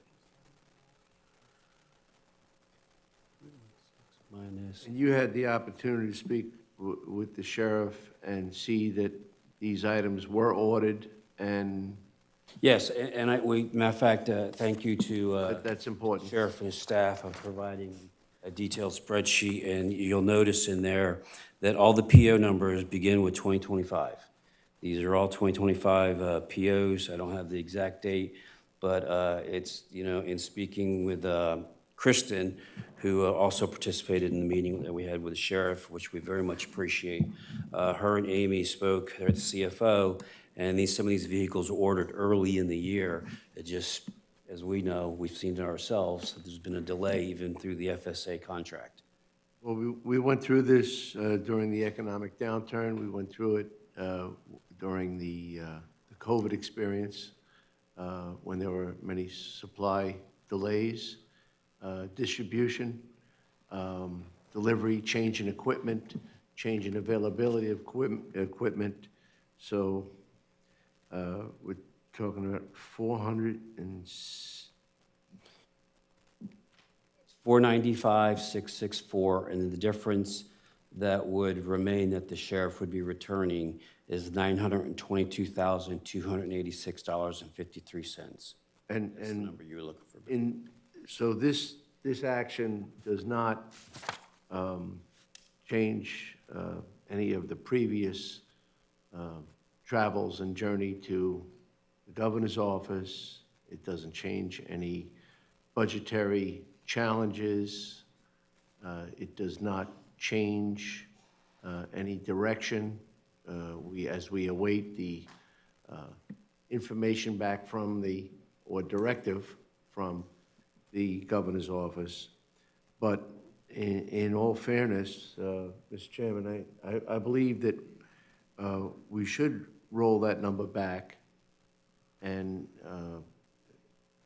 have the sheriff apply it to those previously requested purchases. And that will not change the budget as it was developed for the fiscal year 2026. And by no means, so it won't change the budget, and in addition, again, it doesn't bring the sheriff where he intended to be, or originally requested to be, or is currently appealing to be. But this is just, it's budgetary fairness. It's paying for an expense that was incurred in fiscal year '25, but the equipment and the capital has not been received yet by September 30th. So I'd make a motion to do so, Mr. Chairman. We have a motion, and clarify your, I'll second. we have a second, to clarify your motion. That the original intended funds that were encumbered and applied in the purchase decisions and agreements by the sheriff should be afforded to be satisfied. Okay, so in other words, Commissioner Fletcher, the 1.4 that he's returning today goes back to him. He's saying No, 465. not at all. He's saying 465. 465. 495,000. Is attached to purchase orders, 64,630. is a purchase to request, is attached to in intended supplies. I'm not talking about the 1.4, I'm just the 465, because. 495. 495. The 495 was already encumbered, intended, and it's on paper. You looked at that, Sheriff, you're stating that? Yeah, 495. And Purchase orders. it's split between, the general fund and OST, And optional sales tax. I think it would be disingenuous not to satisfy that. The sheriff is committed. So that's my motion. We have a motion, we have a second by Commissioner Ehrman. Any further discussion? Yes, Commissioner Evans. I don't have a problem with the returning of the money, of this encumbered funds. I think that's what we do, and I have no problem with that. I did have a question, and I don't know, maybe it's more appropriate after you take the vote. I had a question to the sheriff in regards to Commissioner Moss's proposal in his letter, and I don't know where the right point to ask that is. Okay, we can call the question and then. Okay, that's fine. So we have a motion by Commissioner Fletcher and a second by Commissioner Ehrman. All in favor? Aye. Was that unanimous? And the motion? Sure sounded it. Thank you. That's for $465,000. 95, 490. 495. 495. 400, it's for the record, $495,664.63, and it's split between the general fund and optional sales tax funds. Yes, Okay, Commissioner Adams, any further? So my question, of the 1.4, which now there's 900 left. 22, yes, 922, yes. That Commissioner Moss had proposed originally. Your letter indicates that if the board approved the original request, which I guess is about approximately 3.5, Total. something like that. Yes, ma'am. You will agree to withdraw both the appeal and the writ of mandamus. Yes, ma'am. Does that hold for the 1.4 that you've returned, of which now there's 900 left? No, ma'am, that doesn't get us to where we need to be for the No, budget okay. purposes. Thank you. That's what I need to know. Thank you. Yes, ma'am, thank you. Okay, any further comments? Thank you, guys. Thank you. Thank you. Hearing none, it is 10:30. We will resume promptly at 10:35.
Out of table, no nonsense law.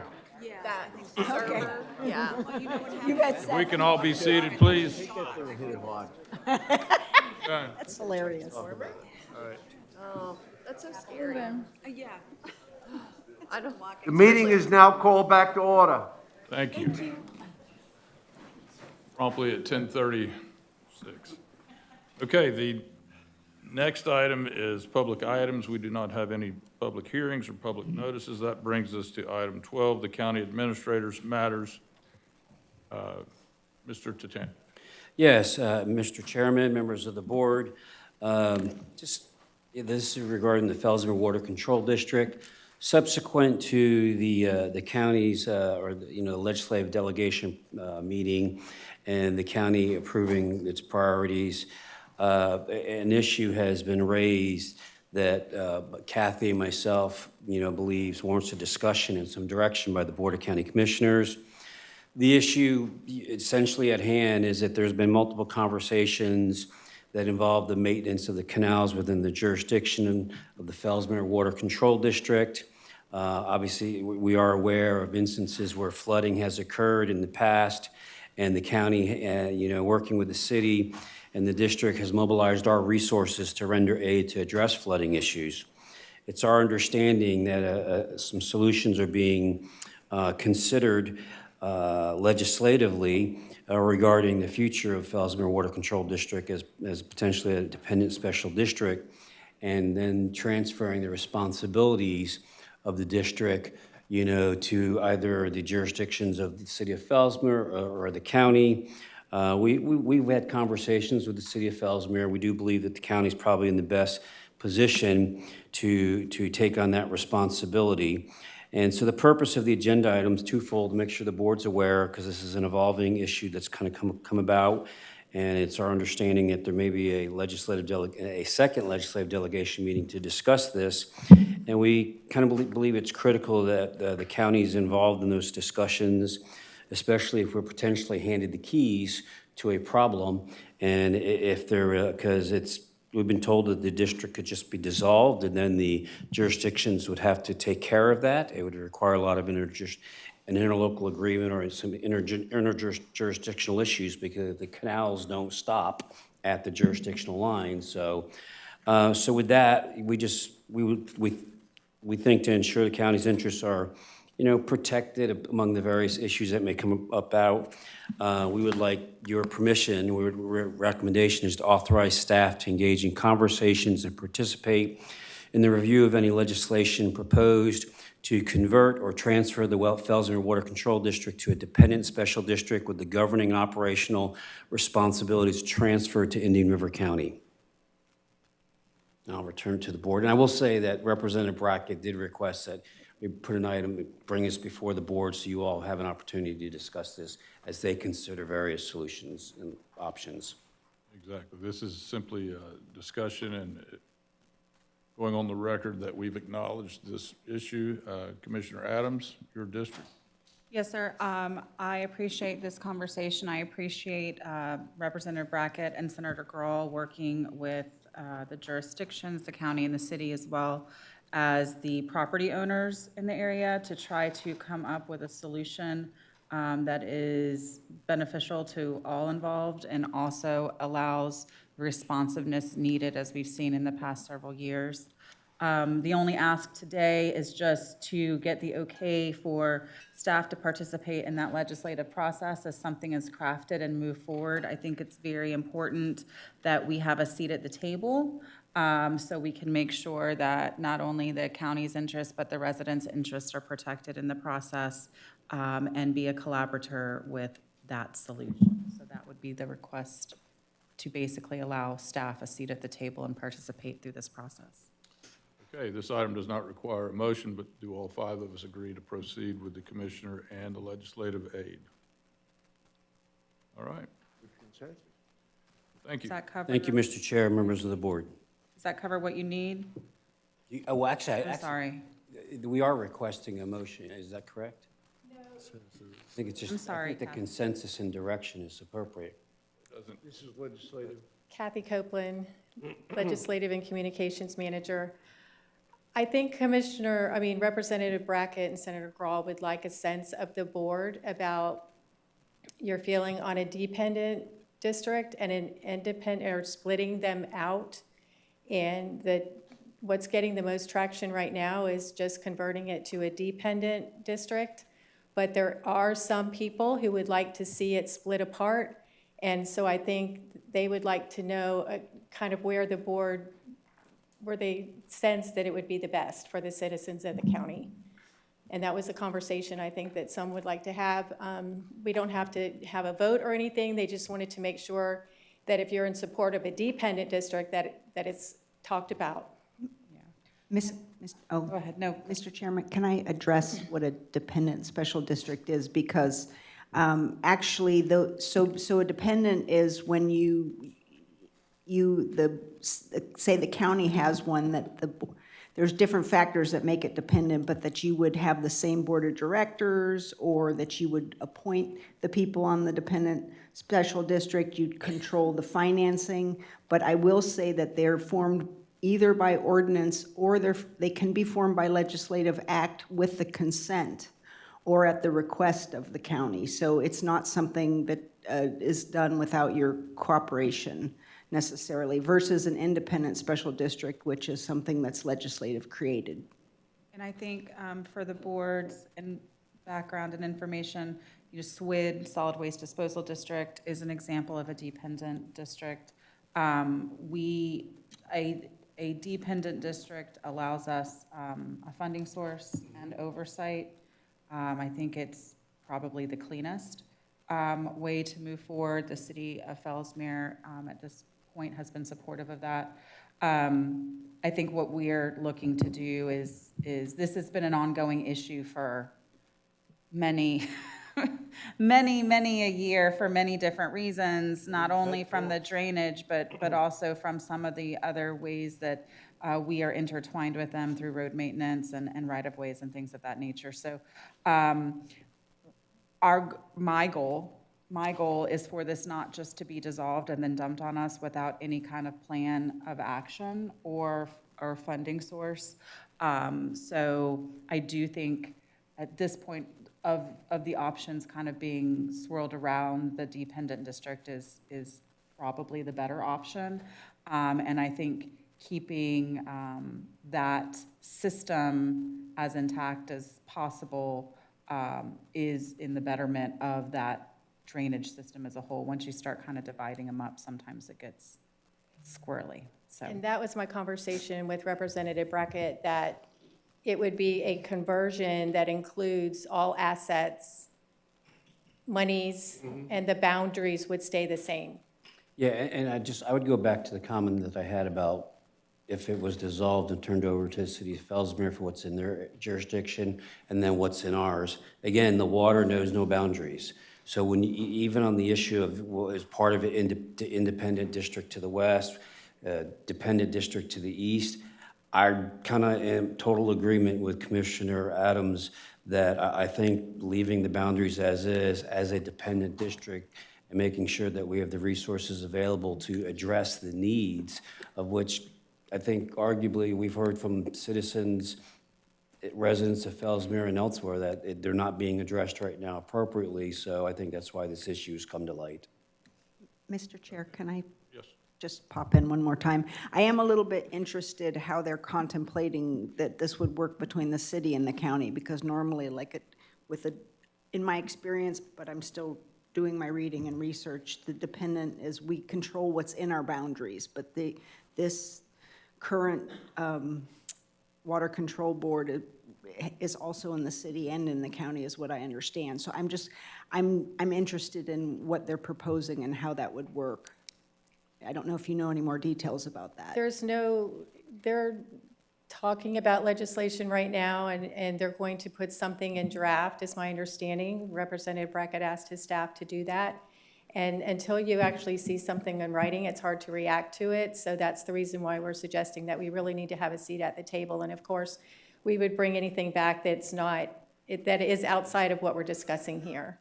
But I don't know the exact answer to that question. And I would just add that currently the city of Fellsmere is basically has a seat at the table. So we're asking for the same, and that's part of how that legislation will maneuver through, but it might be some language, it might be something completely different. But the city has indicated that they are comfortable with the county being the oversight.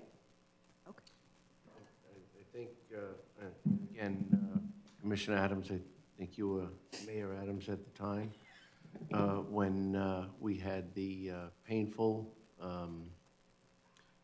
meetings. I saw Commissioner Davis here today, and it brought back some memories, and now you are bringing it full circle. It was rather a difficult experience talking about road maintenance, access points, and whose responsibility it was in the city of Fellsmere. Yes. And we all got involved, engulfed, and it was a very difficult time, and I think this action eliminates that burden. Mr. Chairman? Yes, sir. I think this is a really good idea, and I'm going to get ahead of myself a little bit and say that I hope this is a spinoff to looking at some of the other districts we have in the county that basically don't serve the purpose that they were chartered for many years ago. But I think to Commissioner Adams' thing, it says right here in the backup, staff recommendation, authorize staff to engage in conversations to participate in the review of any legislation proposed to convert the Fellsmere Water Control District to a dependent special district with the governing and operational responsibilities transferred to Indian River County. So I think that sums it up right there. I think that's, unless anybody has the objection, I assume she made the motion, but that's what you're making the motion on, right? Yeah, if we can make it clean and go ahead and make a motion,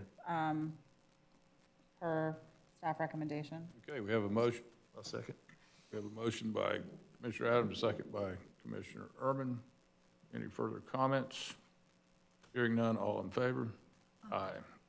Motion passes. Thank you, Kathy. Next up is Natural Resources, item 13F. The Nature Conservancy Runoff and Resilience Pilot Project. Welcome, Ms. Yanchula. Good morning, Commissioners. Kylie Yanchula, Natural Resources Director for the record.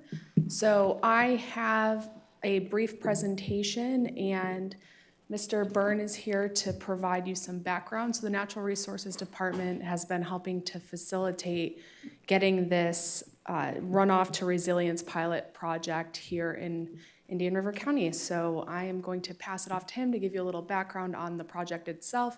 And then they're asking for a letter of support from the board for their legislative budget request. So, thank you. All right, good morning. My name is James Byrne. I'm with the Nature Conservancy. I'm our Director of Strategy and Policy in Florida. If you don't know who the Nature Conservancy is or familiar with us, we're the largest conservation organization, work in over 80 countries, have been here in Florida for over 60 years doing conservation work. We have an opportunity to look at a project here in Indian River County. One of the things we're looking at are the two main things for conservation that we're focused on in Florida is development and water quality issues. Those two combine often. And one of the things we're looking at is in Florida, is there a way to look at stormwater that's coming off of developments and improve how they're retaining nutrients? And there's an opportunity here to really kind of take stormwater ponds. There's over 11,000 of them in the Indian River Lagoon. And that's a private held entity, most of them are. And can we actually look at how those are managed and add some new technology that's come out to improve the ability for them to reduce nutrient runoff into it? We modeled out all those ponds across the whole Indian River Lagoon, came up with which areas would actually work out the best, happen to be right here in Indian River County. So we're looking at starting this pilot project here.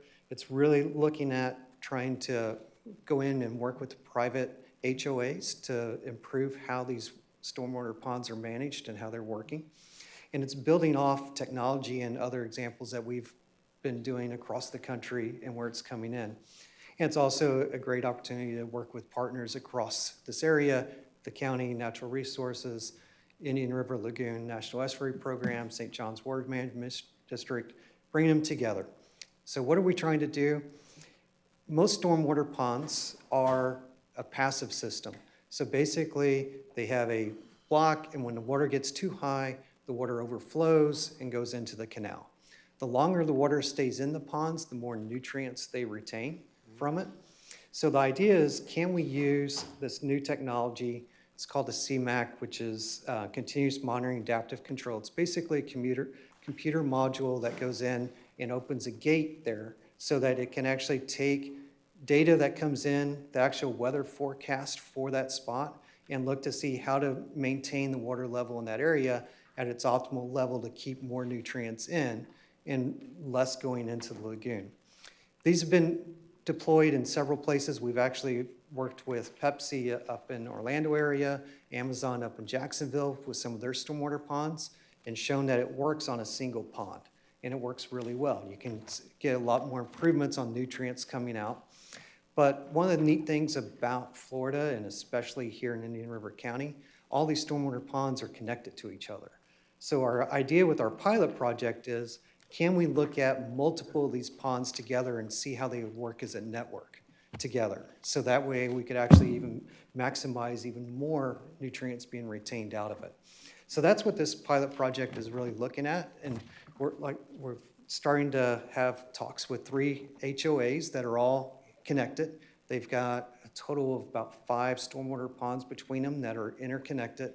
And we want to deploy these systems in there, use the technology to come in, model it out, and then see if we can actually get even more nutrient reductions and reduce the amount of nutrients going into the Indian River Lagoon from this. So that's what the pilot project is.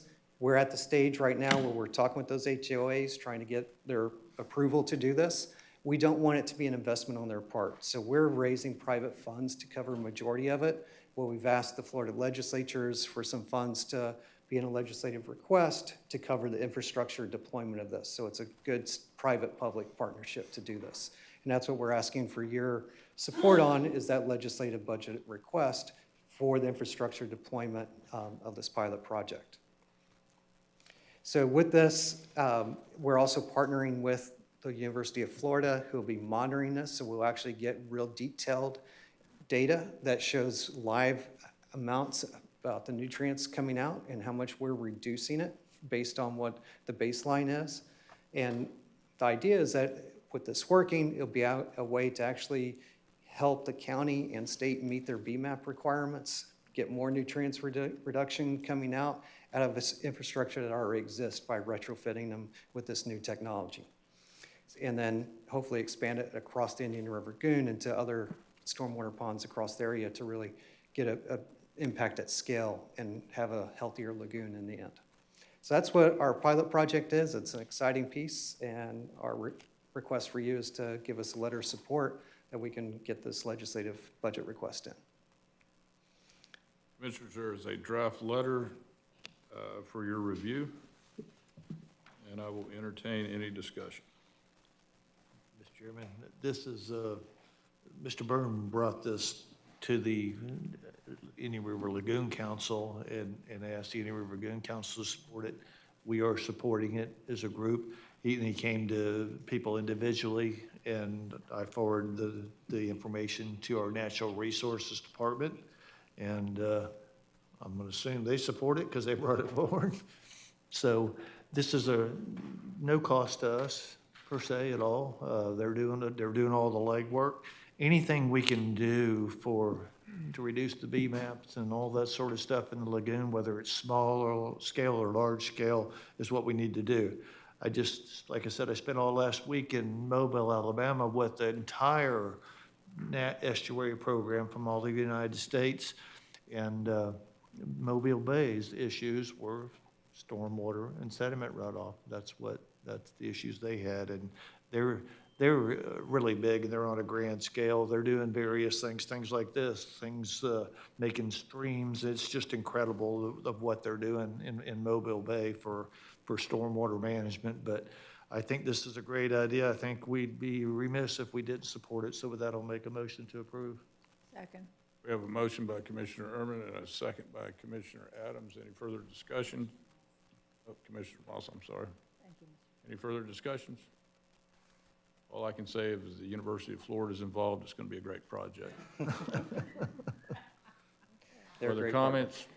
Call the vote. As long as it's not the football team, sir. And the motion carries 5-0. Thank you, sir, and thank you, Thank you very Kylie, much. for your time. Next, Commissioners, is 13HI. I thought I saw Beth earlier. Wendy, there they are. Beth and Wendy are here. In consideration of the sale agreement for the purchase of 36.99 acres in Winter Beach, 73rd Street site through the Environmental Land Acquisition Bond, also known as the ELAP. Welcome, ladies. The next item. The camera.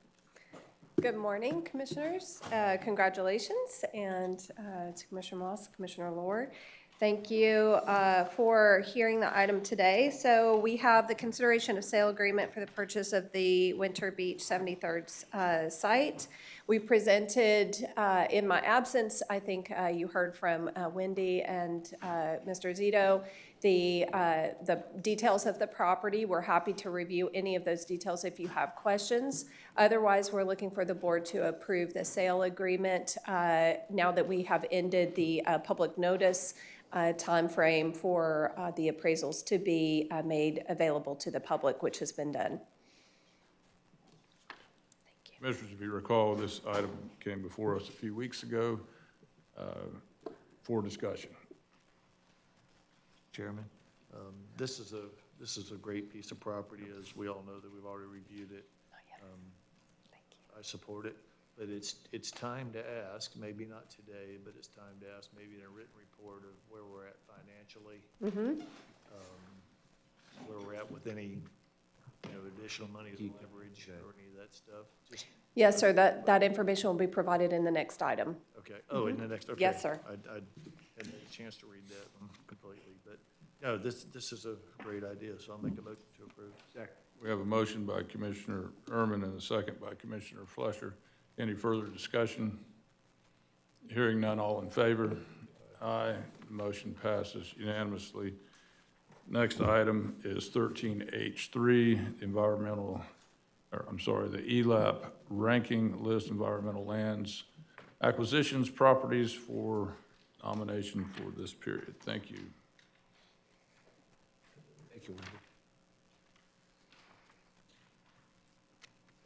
The information that Wendy is handing out will be provided in a slide and also can be made available to the public under the Environmental Lands Acquisition Dashboard. I see that we have some folks here who are in the audience, so if you'll indulge me, I'm going to go through some of the basics of the Environmental Land Acquisition program so that everyone has that information handy. Thank you.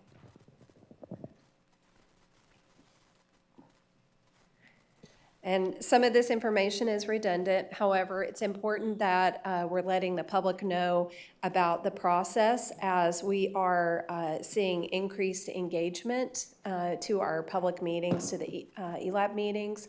And now that we're moving through multiple parcels, we really look forward to having public engagement, folks asking questions about the process so that they can be more and more engaged.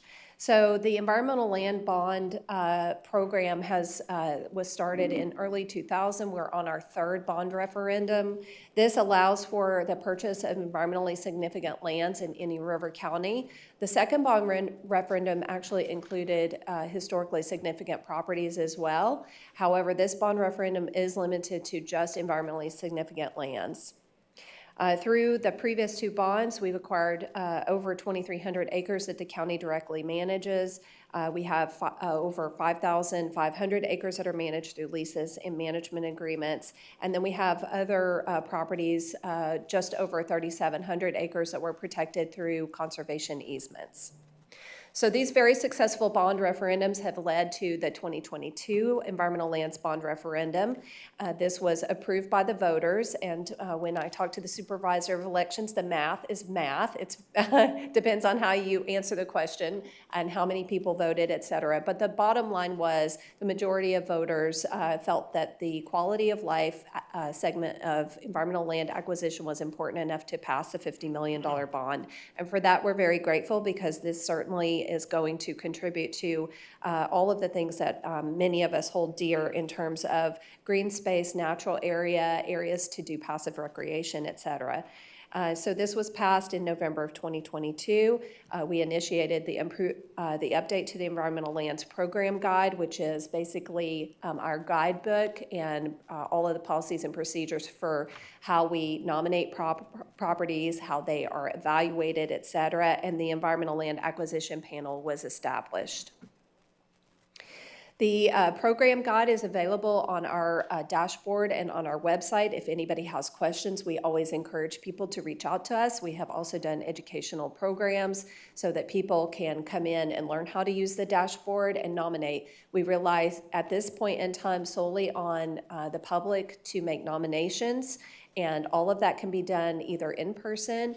They can give us a call, they can nominate it online, or they can email us any parcel that they think deserves review and consideration under the program. Each of the properties that are nominated go through a thorough evaluation, primarily through our Environmental Land Acquisition Panel. There are matrix evaluation factors that are clearly outlined in our Environmental Land Program Guide, and this allows for certain weightings on things that are important to these environmentally significant lands, so that we can establish a tiered ranking system, which you're going to see in just a minute, for properties that are nominated. We also have life cycles built in, so that every 6 months we have a process by which there's always open nominations. You can nominate any time, and then we close that nomination period and start the new one simultaneously, but that allows staff to be able to evaluate and consider the properties and for the ELAP to rank those. And today's meeting is one of the ranking periods where you're going to see the nominations, you're going to see the tiered ranking, and then you'll approve based on your review of that information how you would like staff to proceed with nominations period 2 and 3. This is just a sample of the ranking sheet that each of the ELAP members receives, and they go through and rank every property based on this form. Again, a detail of the qualitative and quantitative factors. We also have property acquisition considerations. All of this is detailed in the Environmental Land Program Guide. It's available on our dashboard, and if anyone has questions, we certainly encourage people to reach out to us. So Commissioner Ehrman, based on your comment, staff have put together a summary of pending agreements. We understand that it's difficult as you're receiving each of these nominations as they're coming in to kind of see where we're sitting in terms of the first and second tranche of the environmental bond. So for those of you that may not know, the bond is $50 million, and we issued the first tranche, or $25 million, that we have accessible and available to us at this time. We're not limited necessarily by the $25 million. We would work with budget if we needed to exceed that for any reason, but based on the pending agreements and also some that are current pending offers, you can see that with the current pending offer, including the Pageant Branch easement, which is currently in negotiations, we're sitting at about $19.5 million of expenditures.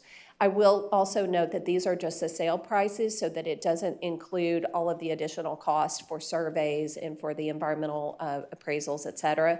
We'd certainly be happy to drill down into those numbers and to give you more exact figures if you like. And one thing that I would know is that we do intend to go out for grant funding, where we'll be using the bond funds to match other opportunities out there.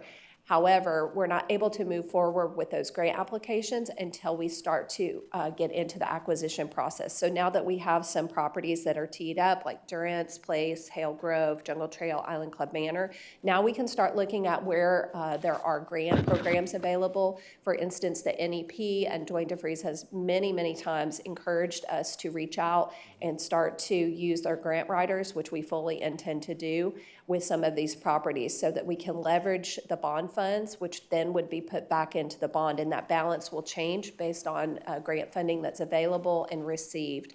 But that is a process that takes time, and a lot of research. A lot of our funding opportunities has shifted and changed over the last 10 years since we did our last bond referendum. So we'll be starting out through that process. And it all depends on the type of property that's being acquired, whether or not there are funds perhaps for resilience, like the St. John's MOU that you approved earlier under consent today. So there may be funds that are delegated for restoration activities, and then there are also funds that are available for outright acquisition.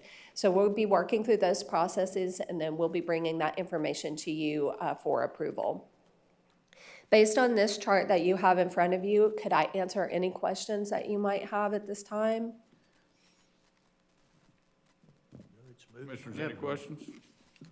It's moving right along. They're doing a great job, and the committee's focused, and it's working like it should. We appreciate your involvement, Commissioner Herman. Is that a motion? That's motion. We have a motion by Commissioner Herman. We have a second by Commissioner Flesher. Any further discussion? Hearing none. Oh, excuse me. Would you like us to review the properties prior to approval of the ranking and nominations? We could either do that, or we have the table at the very end of our presentation that summarizes the ranking. Whatever, we have one slide per project to go over, but if you did get a large binder from me again. So if you feel comfortable with that information, just please let us know whatever you prefer. I think they. Just pull it. Recommended motion is to approve the attached ELAP final ranking and tiered list to pursue Tier 1 ranked properties for acquisition with the ELAP's recommendation. So I'm quickly Does flipping that through need to include the table? Yeah, I'm quickly flipping through the properties here. We're happy to answer any questions. Wendy can give you some more detail. This is the nomination ranking. So at the last ELAP meeting, the panel was able to rank and put together the breaking points for Tier 1, Tier 2, Tier 3. So for your consideration today is each of these properties. These are new properties that will now be considered. They're basically blended into our existing ranking list with the different tiers. And the properties that are, we've highlighted these in a color coding so that you can see the blended list, basically the Tier 1 properties, then we have Tier 2 properties and Tier 3 properties. Then we also have properties that have come out of consideration from the previous nomination period. So those are in sort of the pink color, so those have been removed from consideration, but they're gonna remain on the list. Sometimes things have changed. So for instance, the Hobart Scrub property was in nomination period 1, but we did not have a willing seller at that time. So when we became aware of a willing seller opportunity, that then became a ranked parcel and included in your new list here. And we'd be happy to go through each of the properties if you would like to hear that. You had received the binder with all of the environmental reports and all of the detail and information. All of that information for the public is also available on our dashboard. So, and also previously presented at the last ELAP meeting. And just to clarify, our motion includes approval to start negotiations with the Tier 1 properties, as we did last time. Okay. Understood. We have all the backup. I think we're somewhat comfortable in it. We have a motion by Commissioner Herman and a second by Commissioner Flesher. All in favor? Aye. Thank you, ladies. It passes unanimously. You're welcome. Thank you. Next up, Commissioners, will be our county attorney matters. County Attorney Schuler. Thank you, Commissioners. The first item we have to present to you today is our annual member reappointments for board committees and boards. And this is one of the main functions of the committee monitor, and I appreciate Christina Moore putting a lot of hard work into this. One of those functions is to contact the board and committee members who are appointed, whose terms are set to expire in the January, and determine whether they want to be reappointed, and then to present to you a list of the members requesting reappointment, and then you can make a decision about those. And once we have any other vacancies, we'll continue to make those available on the county website and invite applicants. So I'm not quite sure how you all want to go through this. I've attached the members who are requesting reappointment. We can go committee or board by board, or if if the board is comfortable with reappointing all these, I suppose you could do it in one fell swoop. So how would you like to proceed? Commissioners, what's your pleasure? Motion to approve the entire sheet as submitted by the county attorney's office. We have a motion by Commissioner Herman. Second. We have a second by Commissioner Flesher. Any further discussion on this topic? Any members of the public wishing to discuss this topic? Hearing none, all in favor? Aye. Commissioners, the time now is 11:11. We will take a 5-minute break before the next topic. We will return promptly at 11:16.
I'll take our seats.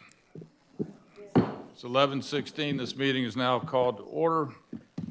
The next topic involves Calcutta Docks with Deputy Attorney Susan Prado. Welcome. Thank you, Chairman. Commissioners, good morning. Yes, this morning we have on the agenda, this is for Calcutta Docks and looking for disposition of Calcutta Docks. As this board, I think, has been well-versed over the past couple of years, this last year especially, about Calcutta Docks and the history of them, and the way in which the county kind of took over the docks and now have certain lease agreements with certain dock lessees that are, I believe a number of them are here today.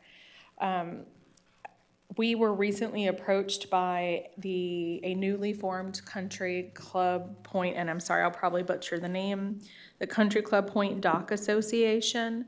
It's a non-for-profit association that was recently formed, and they have asked that if we would, in a similar fashion to Riverboat Club, in essence, deed over whatever we have and any title and right to them as the dock association, so that they can, in essence, step into our shoes and, in essence, run the docks.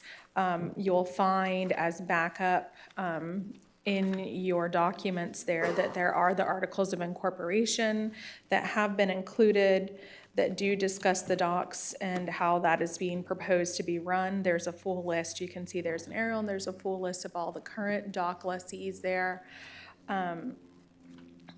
So I want to bring that to your attention. The manner in which this would be done, it would be a disposition. The county has several ways in which it can dispose of property. One of them, which many people think of as, Florida Statute 125.35, forgive me. But however, we're looking to seek that this property be disposed of pursuant to 125.38. And that's because this is to a non-for-profit organization that's therefore promoting community interests and welfare. This non-for-profit organization is there seeking to promote the community interests and welfare for their community and their welfare. Because they are a very small, tight community. It consists of the two different communities there. I think it's Country Club Point Unit 1 and Unit 2. It's two separate plats that are there, making that one community. Lastly, I think, and I had stated this in our last meeting we had about this, is that most importantly, these docks really only serve the people in that specific community. They do not hold a public interest for the overall general public of the county, so there is no real public benefit there for us to continue overseeing them. And that is the reason why we are recommending that these do be turned over to this dock association, who will then be able to see to their community interests, benefit, and welfare that they are being maintained. And as stated, we are allowed to do that pursuant to 125.38 Florida statutes, and we are allowed to do that at a nominal value. So I am ready for any questions. I do have, I know that the attorney for the association is here along with others if anybody has any other questions or any other concerns. And what we're seeking is that the dock be turned over, that the chair be allowed to execute the quitclaim deed. There's a resolution here where the board would essentially find that it's not in the public's best interest to keep this because there is no public interest, and that it would be best served by turning it over to a non-for-profit association, being the dock association that would oversee for the community interest and welfare pursuant to Florida Statute 125.38. Oh, and before I forget, on one other note, I'm sorry, we did have three submissions that came in. One was from Debbie and Joe Bidenharn. And these are submissions. This one is in support of turning over the docks area to the dock association. There is another one from Clarence Yates, which is the same and shows concern for a particular individual in that area. The same thing with, there's another one from Jennifer Rossmel, who shows support for the dock association. And I would like to submit these in. If you all would like to read them, I can put them up on the Elmo for your convenience or pass them around. There are letters that are from other members that live in that community that would like to see it turned over. And we have one that is objecting. We have a letter that we received, and I know it was directed to all of you commissioners, by an attorney who's representing Mr. Bass, who is the only person, he is not a dock lessee, but is on the dock waiting list, and he does have his objections to us, to the county turning this over to the Dock Association. So I don't want to leave this out either, so that way the board has the full entire gambit of the facts and the evidence before it makes any sort of decisions.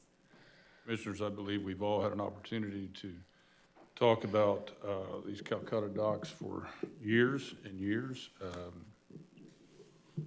And I believe Ms. Prada and Ms. Schuler have done a fantastic job in laying down the groundwork, specifically with an item that we heard 2 weeks ago. So with that, any discussions? It's been a very long discussion, Mr. Chair, and I will say, I want to thank council and counselor and all of the individuals that we've had the opportunity to speak with. It's probably this decision, this arrangement was probably the most misunderstood understanding of the past. It definitely predates that beautiful mural up on the second floor. It has been quite a ride for a couple of years, and I think it's very encouraging to see the solution finally come into play. Commissioner Moss. Yes, thank you. I have some questions. What happens to the, last we looked, 14 people on the, quotes, current dock waiting list? What happens to the waiting list of folks? So I will let Mr., if it gets turned over, I will let Mr., Siegel address that because he's the one that's more familiar with the Dock Association documents and what exactly would happen with those on the waiting list if this were to be turned over.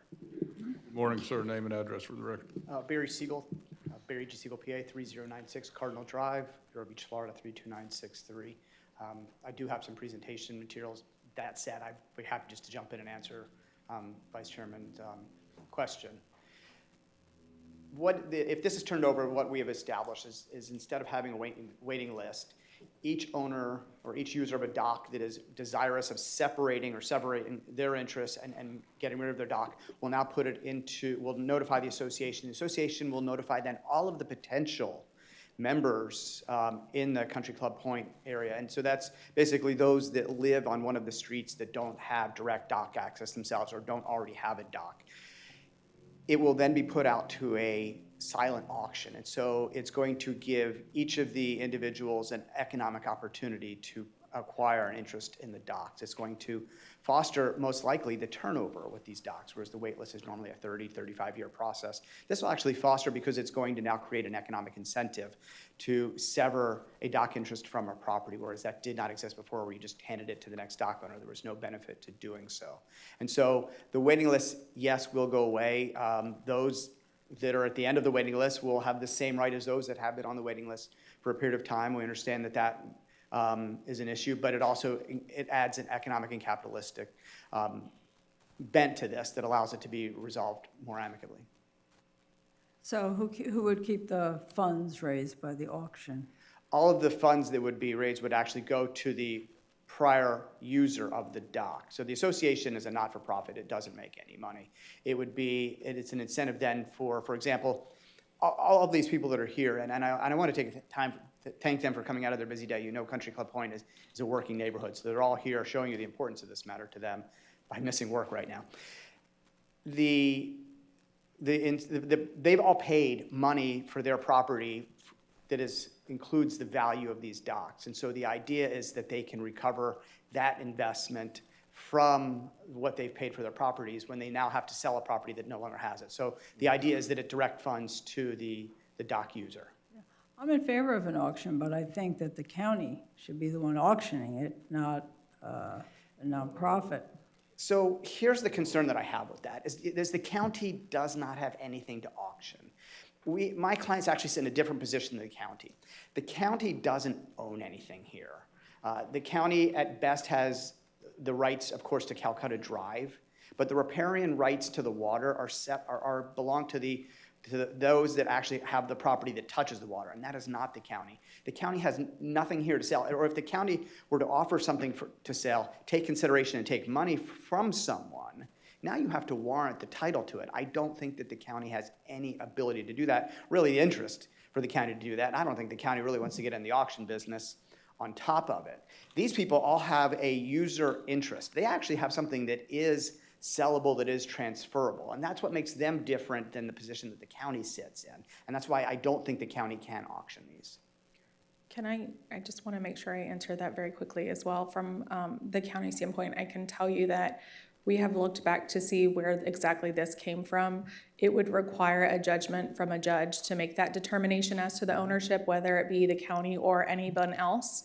Because as it currently sits, yes, we do maintain the road, and so yes, therefore we would have the roadway. But there is nothing that is clear or legible on the plat. And also when it comes to, for example, like a maintenance map, which is how we have the roadway, there's questionable as to the riparian, which is why the request for the quitclaim deed to any and all interest that we may have, because we're not holding out that we have some sort of warranty deed claim to this. That is the reason why we have that language, because it is, it would require a judgment from a judge in order to say definitively that we are the warranty deed holders, or that the current dock lessees are the warranty deed owners of the property. So I'm fine with doing that. Have you done a title search? no, ma'am. There has been title work done from my office and myself going back to the initial titles, back all the way to, I don't know if you recall from the last meetings, I have done titles from the very first initial owners, from the HOA or the person that built it out, up into the recent ones, and that is how I had seen them change hands. And from there, it's not clear as to who necessarily owns that, because it's not mentioned in there, which is why we looked to the plat, and the plat is illegible. Well, I think, because this is becoming a legal matter, not only with Mr. Siegel, but also Block and Scarpa are involved, and I think everyone got the letter. So it's gonna become a legal matter, and I think it should be decided by the judge, because it is a legal matter, and not by us, because it's legislative here, and it's really a legal matter. And I don't see how, I know one thing, that there is no unowned property in the state, and anybody can Google it and look that up. So everything's got an owner, and if nobody has a title, then it reverts to the county, is my understanding. So I would have a judge decide. It's a bit convoluted and perhaps ironic. On the one hand, we're saying it has no property, no value, so just, give it away. And on the other hand, when something comes up, they're gonna auction it. They're not gonna give it away. We're giving it away, but they're not gonna give it away. They're gonna auction it, so the association. So that, it doesn't make sense. And it's not fair to everyone in that area. It should be available. If we auctioned it, then anyone who lives in that community could, potentially purchase it. And that being said, this argument that there's no public benefit, you know very well, because you were at the meeting when we were talking about planned development and trying to define public benefit. It was very difficult. But public benefit, as we currently view it, has to do with a neighborhood. It doesn't have to do with the entire county. So to say that there's, no public benefit, so we should get rid of it, that doesn't mesh or jive with what we've been discussing other places. And for those who haven't seen it, it's all on videotape. So I really think this is a legal matter. It should be decided by the judge. I don't think we should be deciding this. We already have 2 law firms involved. I don't want the county to get into a lawsuit over this. Just let the judge decide. It already is becoming a lawsuit. And you already have, 14 people, unless someone's deceased, on a waiting list. So we're not talking about one person, we're talking about 14. So that's my opinion on it. I can't support this. Commissioner Fleischer. Just a couple of things, we're talking about public benefit. Captain Joe is in his boat and he wants to pull up to the community, can he use the dock? If someone would allow him to, I mean, if there's not a boat there, and if someone says Captain Joe can do that. By that would be invitation, I'm sorry? by invitation, Right. as an invited guest. Right. Okay. I don't want to bring you up because you own a boat. We don't, you know, never. Anyway, with that in mind, so visitors can stop by and pull up to the docks on invitation. So it brings the point is, and looking back at early history of this county when this decision was made, when it was given from the HOA to, or the subdivision operators to the county, there was no sale. We had no investment.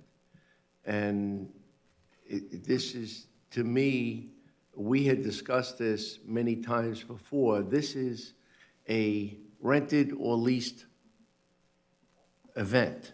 That's what this is. And I know, again, I'm not a real estate attorney, but you can't sell a rented or leased property. You go to sell your car that's leased, they're gonna come get you. So we never owned this. We just took the responsibility of having it so we can improve the roadway in front, correct? I mean, that was about it. We never owned it. The people of Indian River County never owned this property. I cannot answer that definitively, Commissioner. That's why the problem is that we don't know how it came to us. There's no written, I mean, from, I was thinking it's probably a handshake, Yeah. known the way that things were done back then, but there is no written legal documentation that I could find that demonstrated anything other than the fact that we have held ourselves out as the presumptive owner of this property because of the fact that we took over the road. And therefore, as the road is what abuts the canal, presumptive owners of the canal. Presumptions. So that's where that came from, and that's why I have said the only person that could truly determine this would be a judge, and it would take a judgment in order for that to come out to its finality, which is again why we would be doing not a warranty deed, but a quitclaim deed, which they have agreed to take, which basically would be any and all interest, which could be none. You're correct, it could be some, it could be none, it could be all. We don't know. It's in essence, it's whatever we have. Ms. Chair, and during that process, many of these docks some have become in disrepair and others, and we talked about that with the maintenance and inspection in past meetings. And I don't know if we got to that action with the leasing, but as far as what has transpired, some of the docks have been greatly enhanced. That's the investment. They have done that. We didn't do that. So I don't know if that adds to the ownership quotient or not. This whole thing just rode through, and some of the docks are very nicely done and well-attended and well-maintained. That's why I think, though, thank you for making those points. That's why I think this should be judicial, not legislative. And I do have another question on this. We all received this email from Block and Scarpa, and it's addressed to us. I'll read it for the community. Dear Commissioners, please find my attached comments regarding the proposed relinquishment of the Calcutta Drive docks to the county, Country Club Point Dock Owners Association, Inc. I respectfully request that these comments be included in the public record for consideration at the upcoming Indian River County Board of County Commissioners meeting on November 18th, 2025. So has that been done? Is it included? I did. That was what I said a few minutes ago, was we had some some stuff, I said she's one of the ones that has been included. This is one of the comments that have been included, one of the objections. Okay. They were the only objecting party. Okay. Mr. Chair, may I address the? Yes, ma'am. Finished, I didn't want to interrupt. The question about legal liability, I would say this, that, you know, we have entered into contractual relationships with the people who've built the docks out there, and in reliance on that, they've expended monies to make improvements. And I do think when we're looking at legal liability, we would be in a more precarious situation if we tried to interfere with those interests. And with respect to Mr. Bass, and I understand the people that have been on the waiting list are frustrated, but I guess I would question his standing to challenge us in court based on the fact that we have not entered into a contractual relationship with him, and he has not built something in reliance on it. And that's part of the reason why I have, or our office has taken the position that we think the most responsible thing to do is to cooperate with the Dock Owners Association to try to protect their interests and to move this to a place where we can expend less staff energy and also respect the legal relationships we've been forming over the years. Thank you, Ms. Schuler, and I'd also remind the board that we can talk about law firms externally, but we also have a fine law firm internally, and we should be recognized for that. Commissioners, any other questions for either of these parties? I do. Yes, Commissioner Erman. Susan, Counselor, didn't we do this with the Sebastian Group? Same thing? We did. Just did like a month or 2 months ago? Yeah, yes, we did. No, because that was a common dock that anybody could go to. These will be individually owned, so it's not the same River thing. Yacht Club is not. No, it's not. You could not go to one of these docks in your boat unless you had permission from the owner of the dock. Well, okay, but I think we did a similar thing with regards to. It's similar. The factual distinction is that there was basically one dock for each house that didn't have a dock in the riverboat, and this one, there's not enough docks for each house that doesn't have a dock, is essentially what it boils down to, from the facts. We turned over riparian rights. Whatever we owned, because the only difference between them and this is that the language was on the plat, but the language also was not clear. It was whether we owned or didn't own, or it wasn't sure if they sent us fee simple, if it was a right-of-way. It was very, let's just say, unclear as to what exactly we owned. So we wanted to make sure that we just kept the right-of-way similarly to what we would be doing here, but give the canal or the riparian back to the association that would oversee all. I would also tell each of you how many times have we had this conversation. It always comes back to the same thing, that we don't need to be in the marina business at all. I don't care how big or how small it is. You know, that's the city of Vero Beach is in the big marina business. This is a very small marina business. These people are all very capable of doing what needs to be done to have this facility for them. And if there are issues with how you get a dock or how you don't get a dock, we don't need to be deciding that. This group needs to be deciding that. We need to get out of it somehow, and we need to get out of it today. I think we all agree on that. So That's why I'm proposing that we auction it. that's my. Mr. Chair? I agree. Commissioner Fletcher. Dave, I don't know if you're going to ask them to speak, but I think I make a motion to approve. We have a motion from Commissioner Fletcher. Second. We have a second from Commissioner. And that's the motion to approve the staff recommendation, just to clarify, thank you. Staff recommendation. Yes. Wouldn't be approved anything else. Commissioners, any comments on the motion? Hearing none, all in favor? Aye. Motion passes. Opposed. I'm opposed. Motion passes 4-1, Commissioner Moss dissenting.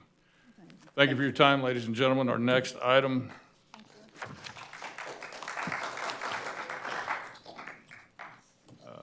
is a quarterly updates by the county administrator as well as the county attorney.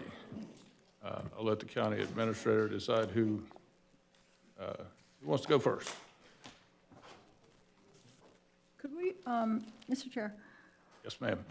could we decide how we're going to do this? I'm thinking that they should put it on the agenda quarterly. Yes, ma'am. That discussion was had yesterday with instead of myself and the it's- administrator, and okay, they are going to put it on wonderful. henceforth. 'Cause otherwise, it ends up being 5 performance reviews a year. You know, if they're doing it quarterly and then we do an annual one. It was turning into that, at any rate, so I'm happy to hear that. Thank you. You're welcome. Thank you, Mr. Chair, members of the board. Pleased to present this update. Certainly been a busy year, dominated probably more than other years by the budget cycle. I would say this update reflects the collective efforts of our departments, staff, and the leadership to advance the county's mission of service excellence and guided by our core values of integrity, responsiveness, and collaboration. I first, just to kind of, it's probably a little bit more than just a quarterly update since we're at it encompasses most of the fiscal year. We started off the year with that you approved in September 24, the 2025 Centennial Celebration that kicked off in January. And I would just submit, after many amazing events and opportunities to celebrate the county's history and heritage with much success, the celebration concluded with the ceremony to honor our pioneer families, as well as a very fitting parade. So my thanks, I think, and to Michelle Wagner, the many staff and volunteers who made it possible. So getting into the heart, I think just talking about some infrastructure and capital projects. And in fiscal year 25, we paved 26 miles of roadway, largely due to some additional ARPA funds, but a substantial increase from the 10.2 miles from the previous years. And the difference, I think, in the last couple of years, we've been working off of a pavement condition analysis with an index to focus on the roads that are in most need of repair. We revised the capital improvement planning process and adopted our capital improvement plan in February to align closer to the budget process to ensure more strategic and timely investments as it's related to in terms of timing of the budget. As you recall, we did create the Building Facility Services Department. I believe that's been a success. It's enhanced our quality to monitor and manage capital projects more effectively and in-house. Among many examples, I would say one being take Sand Ridge, golf club house and the event venue that you all approved the Porte Cochere earlier. From a customer service and permitting standpoint, I believe we've made measurable progress in reducing permit times and improving our customer service satisfaction.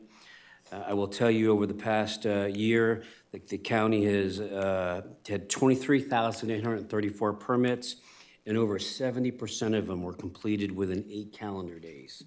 And that's, so I think the putting a system in place to start measuring and keeping track of data-wise has helped us improve our performance.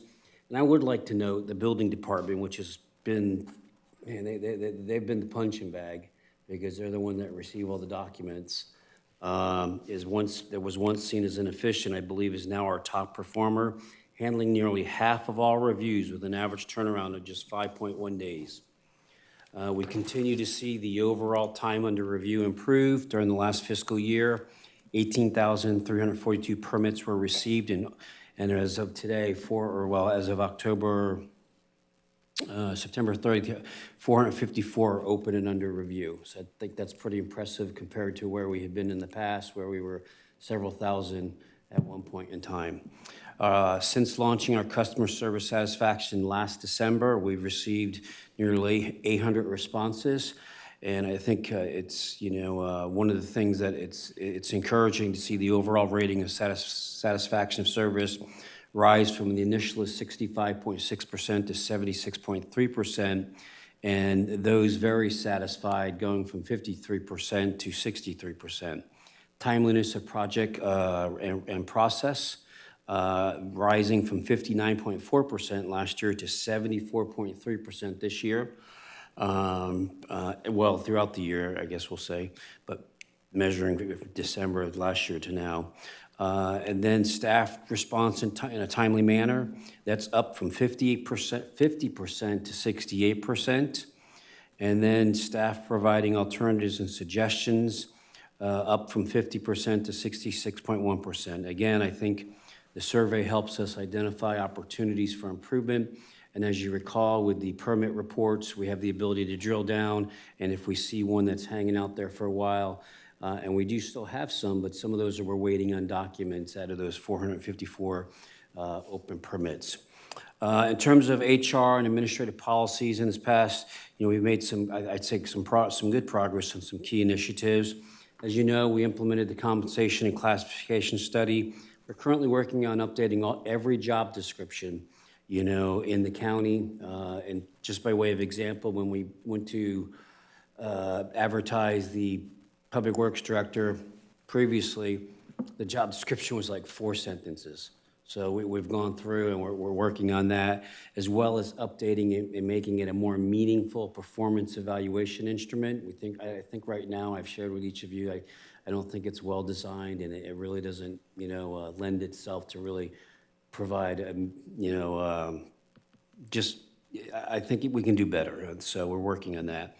We're about 75% complete in developing a specific employee handbook, extracting those policies from the APM so an employee will understand clearly their expectations, and they have a simple handbook rather than trying to go through that big APM or administrative policy manual, figure out what am I supposed to do, not do, what are my rights, or what's the process. So we're doing that, and we're about 75%.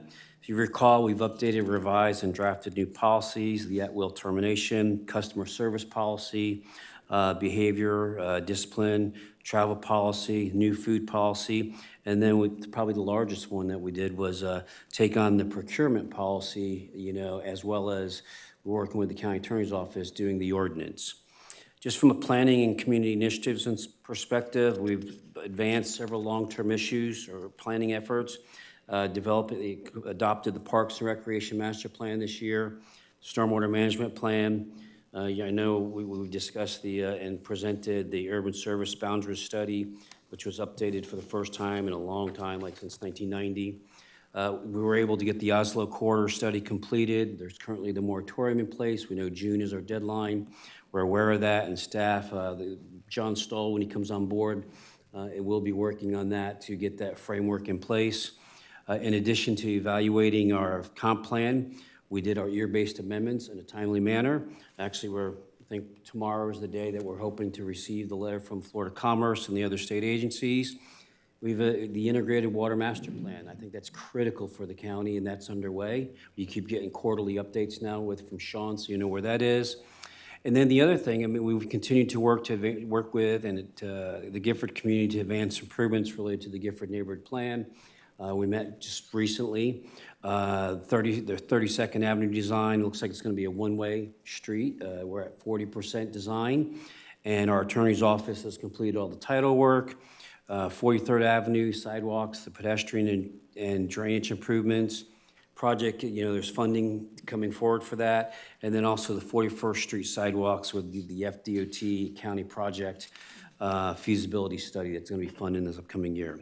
From a workforce staffing, because I know this is a big issue, and I'm kind of, in terms of not just it, we know our workforce, our employees are a backbone of our organization. And I think we've made some strategic investments in leadership and development, and I think it's paying off. This year, we hired 222 new hires. This past year, we promoted 105 employees. I know the chair and I have had conversations about building our bench, and as the more we can do that, I think the better. We just had training for managers and others that wanted to attend as it relates to interviewing employees. Not just, the mechanics of it, but also the process as it relates to HR and our system. So we're trying to build that bench as we grow. We did have 25 retirements last year. We've watched our turnover rate reduce to 7.9%, which has reversed a multi-year upward trend. Last year was 8.7%. The year before was 8.5%. We filled some key leadership positions. I could go through a list of them, but I think I'll share this more in a written form for you all. Employee development engagement, we have 30 members of Team IRC. that have completed the National Association of Counties High Performance Leadership Academy. We have 13 currently enrolled and 9 more that will be completing it in this fiscal year. We've reinstated the in-person employee orientation in this past June. It took some time. Feedback's been overwhelmingly positive. And to date, more than 80 new employees have been welcomed into our organization through a proper in-person orientation. It's still a little bit hybrid, some of the stuff that they can do online, like some of their forums and all that, but this is still giving opportunity for, for us. I get to meet with every one of these employees, some of our department heads, where they rotate through and come by so they see what's happening and they talk, and they spend a good day learning more about the organization. And then I would just say our annual events that we have going on, the holiday luncheon obviously continues, but we've also the service awards, but we've got the Employee Appreciation Day. We received some positive feedback. I think they remain important touch points for our employees to recognize them. And then, as you know, this is our second consecutive, after it was gone for about, I think, 5 years, maybe 4 years, annual employee health fair in person. Just overview. So just in closing, I just really want to thank the board for your continued support. I thank our staff for their dedication, their work, their hard work, their professionalism. I really believe together we are building a stronger, more responsive, and more resilient Indian River County. And as an organization, I see the move to where you have that dichotomy of some that maybe, well, I'm kind of waiting to see what happens in terms of the commitment to the culture. And we're seeing people that are, just by looking at some of the survey numbers, moving towards being more responsive and being more willing and flexible. Is the work done? No. Jeb Bush, reform is never final. It's you just keep working at it. And that's what we're going to continue doing. And so I look forward to this upcoming year working with all of you. Thank you, Commissioners. Any comments? Any questions of the Administrator? Thank you, Mr. Administrator. General Counsel Schuler. Thank you. Well, I'd like to start off by celebrating the fact that our office is now fully staffed, and in this last quarter, we welcomed our staff 4 Assistant Carly Kopp, who previously worked as an accounts payable specialist for the clerk, and we appreciate her. She's a well-rounded employee, but we also appreciate her expertise in financial software and systems. I did want to talk just a minute about litigation. All 3 attorneys in our office have tried to take more initiative to handle litigation in-house.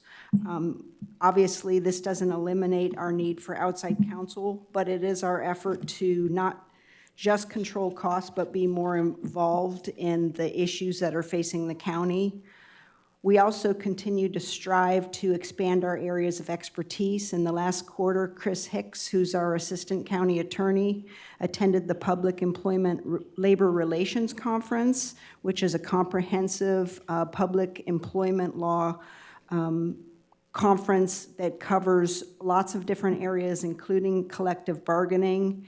And again, we still rely on outside counsel and the expertise of Mr. Zito, but we're hoping to be more active and offer more assistance to our county in that regard. We continue to be very involved in real estate matters, and I know that traditionally that the county attorney's office has always been involved in preparing and reviewing leases, sale and acquisition documents, but I do want to say that we are committed to taking a more proactive approach to, for instance, due diligence, to make sure that the properties we're purchasing, we're checking off all those boxes. And of course, we have our land acquisition and lease specialist, Emily DeBrawl. I'm going to talk more just briefly about her in a minute, about what she's been working on. She's a new employee.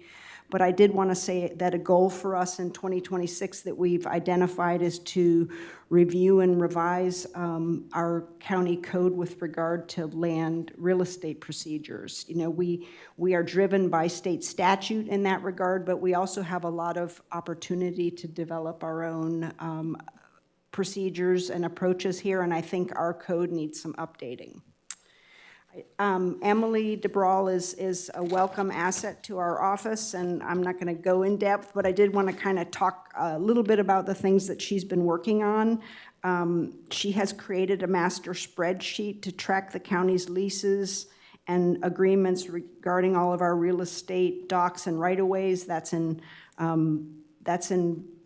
She's in pursuit of that right now. I'm sure it'll be a continuous process, but she's also gotten a lot more active in drafting leases, coordinating between departments. As far as the Gifford paving project, we did have some outside title work, but she really comprehensively reviewed that and presented that to our office so that we understand the kind of issues and challenges we might encounter if we need to buy some of that land or use eminent domain. So again, we're happy to have Emily. She's got a lot of great expertise. We continue to work closely on legislative matters with your legislative team, tracking bills, providing feedback, and also, as you know, our legislative session is heating up, and also identifying challenges. If I were to talk about an obstacle or a challenge, and I know I'm a broken record, but one of the biggest things that we've been grappling with is SB 180. This is that new law that really broadly prohibits procedures, land development regulations, and comp plan changes that are considered more restrictive or burdensome in hurricane zones. And you can see on a statewide basis that the Department of Commerce is using this as just a bludgeon against local governments to try to stop any changes, including routine comp plan changes. So, the county's strategy had not been to join statewide litigation, instead to try to be more cooperative with our legislators in the hopes that we would have a glitch bill. We're not really optimistic or seeing much in that regard, but I'm hoping that's forthcoming. Lastly, we talk about public records. We always give you our updated numbers. Our numbers are quite a bit up this year. Last year, at this same time in November, we had 1,828 public records requests. This year, we've got 3,042. That's a 66.4% increase. Despite those increasing numbers, we are really almost at 100% completion rate, obviously, and almost 90% of them we are completing in less than 5 days, although I acknowledge that, people that have a lot of requests that they've put into us or have larger requests are having to wait longer, but we are committed to meeting our statutory requirements. I'm happy to answer any questions about this update. Thank you, fellow commissioners. Any questions, comments for General Counsel? We do appreciate your help. General Counsel Schuler, and welcome back.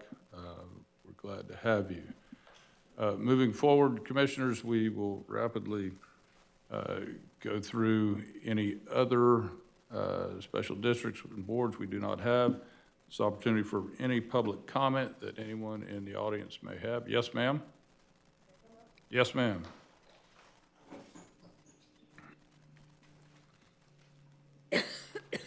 Welcome, and name and address for the record, please. Yes, sir. Good morning. My name is Vivian Bryant. I live at 1486 24th Place Southwest, Vero Beach, Florida. I've been living there almost 31 years. Good morning, Vivian. Good morning. We've talked. Yes, sir, we have. Good morning. And also, yes, sir. I filed, it was kind of a quasi-complaint because of the new taxation system that you all have applied to our taxes. And since I've been living in the Vero Beach Highlands for 30 years, I never have, you will not find any document that indicates that I have ever received pickup services for garbage. I'm a one-person household. At this point, it was never more than 2 or 3. And the bottom line is, my issue is, I feel I haven't received a right to due process, because if you file a complaint, you don't have to be satisfied, but if you have a complaint, you need to have someone listen to all the extenuating circumstances to make a plausible decision as to, does your complaint have any validation, any measure whereby there can be an accommodation. So I don't think I've gotten that, and that's what I'm here to respectfully request. Because my situation is totally different. I explained that to Mr. Fletcher. He talked to me, thank you, sir, for an extended period of time. And we never came to a consensus as to what I was expressing to him that could be really validated. My issue is, since I never received those services ever, there's nothing to document on the record for 30 years that I received any pickup services other than what they started recently with the blue bins for recyclables. When that happened, I questioned why I was even getting a blue bin, because I have always taken my recyclables to the convenience center right adjacent to Whispering Palms, where I used to live. When I came back and purchased a home in the Highlands in 1995, I took it upon myself. I don't have a lot of garbage. So I took it upon myself to be frugal, also to be responsible and take my things up there myself. That includes, at the time, all of my recyclables, any paint, any batteries. I take those anyway. I still take my garbage up there now because I don't have enough to be picked up. Additionally, when it comes to cardboard, to put it in with recyclables, it would mess it up. So what I do, I break the boxes down and I take them up there myself. Because if you don't find a recyclable system that's going to work and become profitable, to me, you're just putting everything all together and it's just a big mess. And therefore, that's when I talked to the gentleman who handles the recyclables. He indicated that things are better now when it comes to the methane in the system, because if you compound so much garbage, it's going to develop all kinds of toxicities, including methane. And it's not good for the environment. So I was telling him, if you do that and you're shipping all of the things for recyclables down to Fort Pierce, how can it become a profitable system for Indian River County? I don't know what the oversight is or those particulars, but what I'm saying for myself, I am put in a precarious situation right now, ladies and gentlemen, because I'm been told that I have to pay for something that I never paid for, and that's a burden for me because I'm a retired state worker.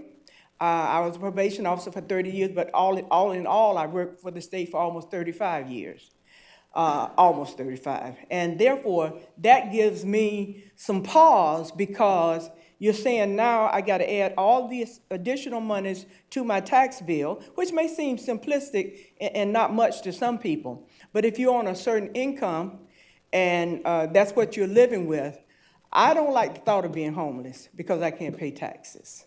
So I don't think that I've been given enough redress to my concerns relative to not ever having ever used those services whereby I'm now required to pay for. And I will respectfully ask that that is given consideration. And due process is not just in the court system. It has to do, like with most people now, mediation, arbitration. And if you all can do that, I would ask that you do that on my behalf, because my circumstances are more extenuating than some of the others, just like my neighbor to my east, Mrs. Cheryl, who lived right there adjacent to me. She's a one-person household. We don't have that much garbage. You'll see around our homes, we don't have garbage out there. Nobody complains about us because we don't bother people. But we're trying to do our due diligence. Even when I first retired, and when I've been living there all these years, when we would walk around the community, we'd pick up recyclables and take them to the convenience center. That's what we did. If it's anything that we've got to, like plastics and whatever, whether it be peanut butter, we soak them out and we take them up there so they can really be recycled. And that's why we were wondering why. They told us, no, these blue bins, recyclables, we just want everybody recycled. They're free of charge. So therefore, you will never find anything on the record that reflects that I've ever used the pickup services for any type of garbage in Indian River County.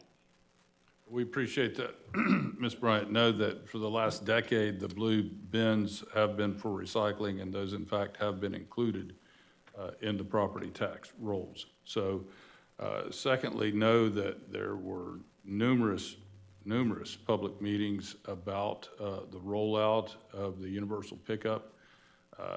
Third and finally. May I say something, sir? I hate to interrupt. Yes, ma'am. That may have been the case, but because I never got any information or never had pickup service, I was never apprised of that. I'll tell you unequivocally, if I had known about any of those meetings and how it was going to affect me personally, I would have been here just as I am today. And the only reason I've come today is because I didn't think you all heard me. I asked Mrs. Brown, I think her name, is to make sure that every commissioner received a copy of my email. Not because I'm special, I'm not thinking that. But I think everybody has a voice, and if we don't use it to benefit ourselves, we're not doing our due diligence as citizens or residents. And so that's why I'm coming before you today, respectfully, asking that my concerns are addressed because of that. We were not notified of those meetings. I don't know how many people came in here to even be concerned and discuss these things. And it may have been hundreds, I don't know, but I don't hear anything. And my neighbors and a lot of people I've spoken with, they had no idea. We are not cognizant that any of these meetings were set. I finally heard about it on TV after the fact, and everybody's up in arms about these extra taxes, especially in St. Lucie County, in Vero Beach, of course, some in Martin County. And as I was telling the gentleman who's over the refuse management, when you look at counties, and I had discussed it with you for a moment, Palm Beach County, they're very profitable. I know it's a huge county in comparison, but they've earned this year alone $15 million. And if you have those extra monies that can be put within the system to alleviate some of the burden to taxpayers, especially, not just because we're senior citizens, because young people have problems too, but we're trying to hopefully ameliorate the situation in lieu of burdening us more so where we have to pay extra taxes. You know what, last year mine was 500 something because I used to pay in January, but now it's almost 800. You know, some people who make a lot of money, they don't think that's a big deal. But to me, it is a big deal. Almost $300 is a big deal for me. And I think if I don't speak up for myself to at least express it, whether you change your mind or not, I just feel we have to go to the limit to ask for due process so you'll understand my situation better. Well, we certainly appreciate that, and this body understands that recycling is an evolving process. We also understand that we are commissioned to make as good of decisions that we can for over 170,000 people.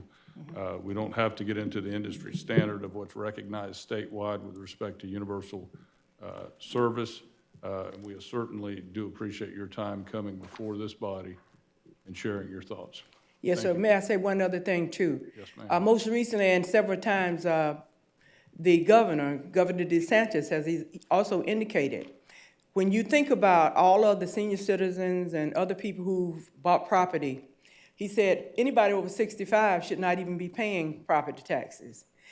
He also indicated there's enough influx of extra excess monies within the state of Florida that people who buy their homes, I purchased mine in 1995, but I paid it off in 2011.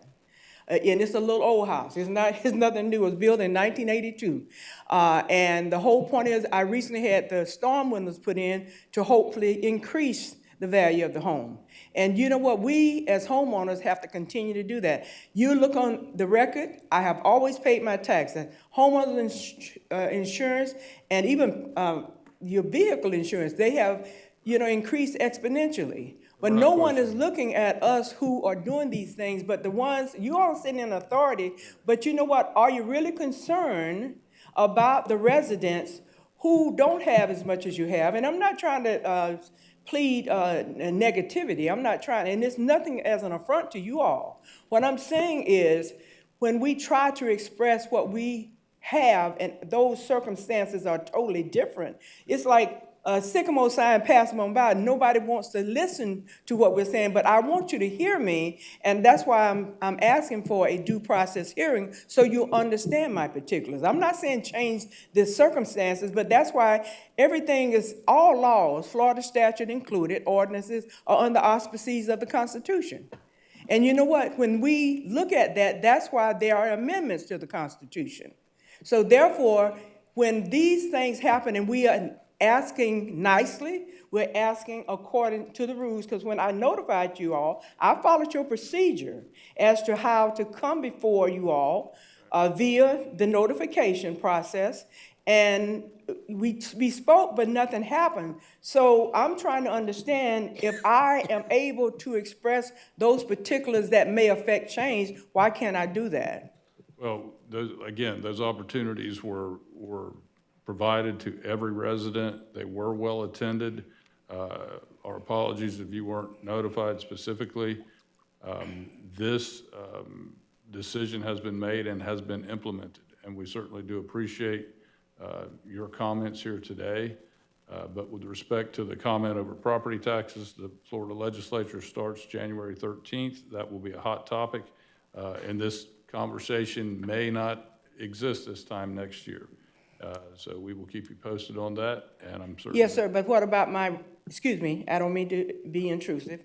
What about my request for a due process hearing? I mean, due process is what the law is made of. Right. And you have not answered as to my complaint. And so I'm just trying to understand, if everything is fair within society, why can't you have that? I don't need attention. I'm a quasi-introvert. But I have to believe, just like the Bible said, God said, stand, and after you've done all to stand. He said, stand ye therefore with your loins girded about with his truth. I believe that. He also said that everything lawful is not expedient.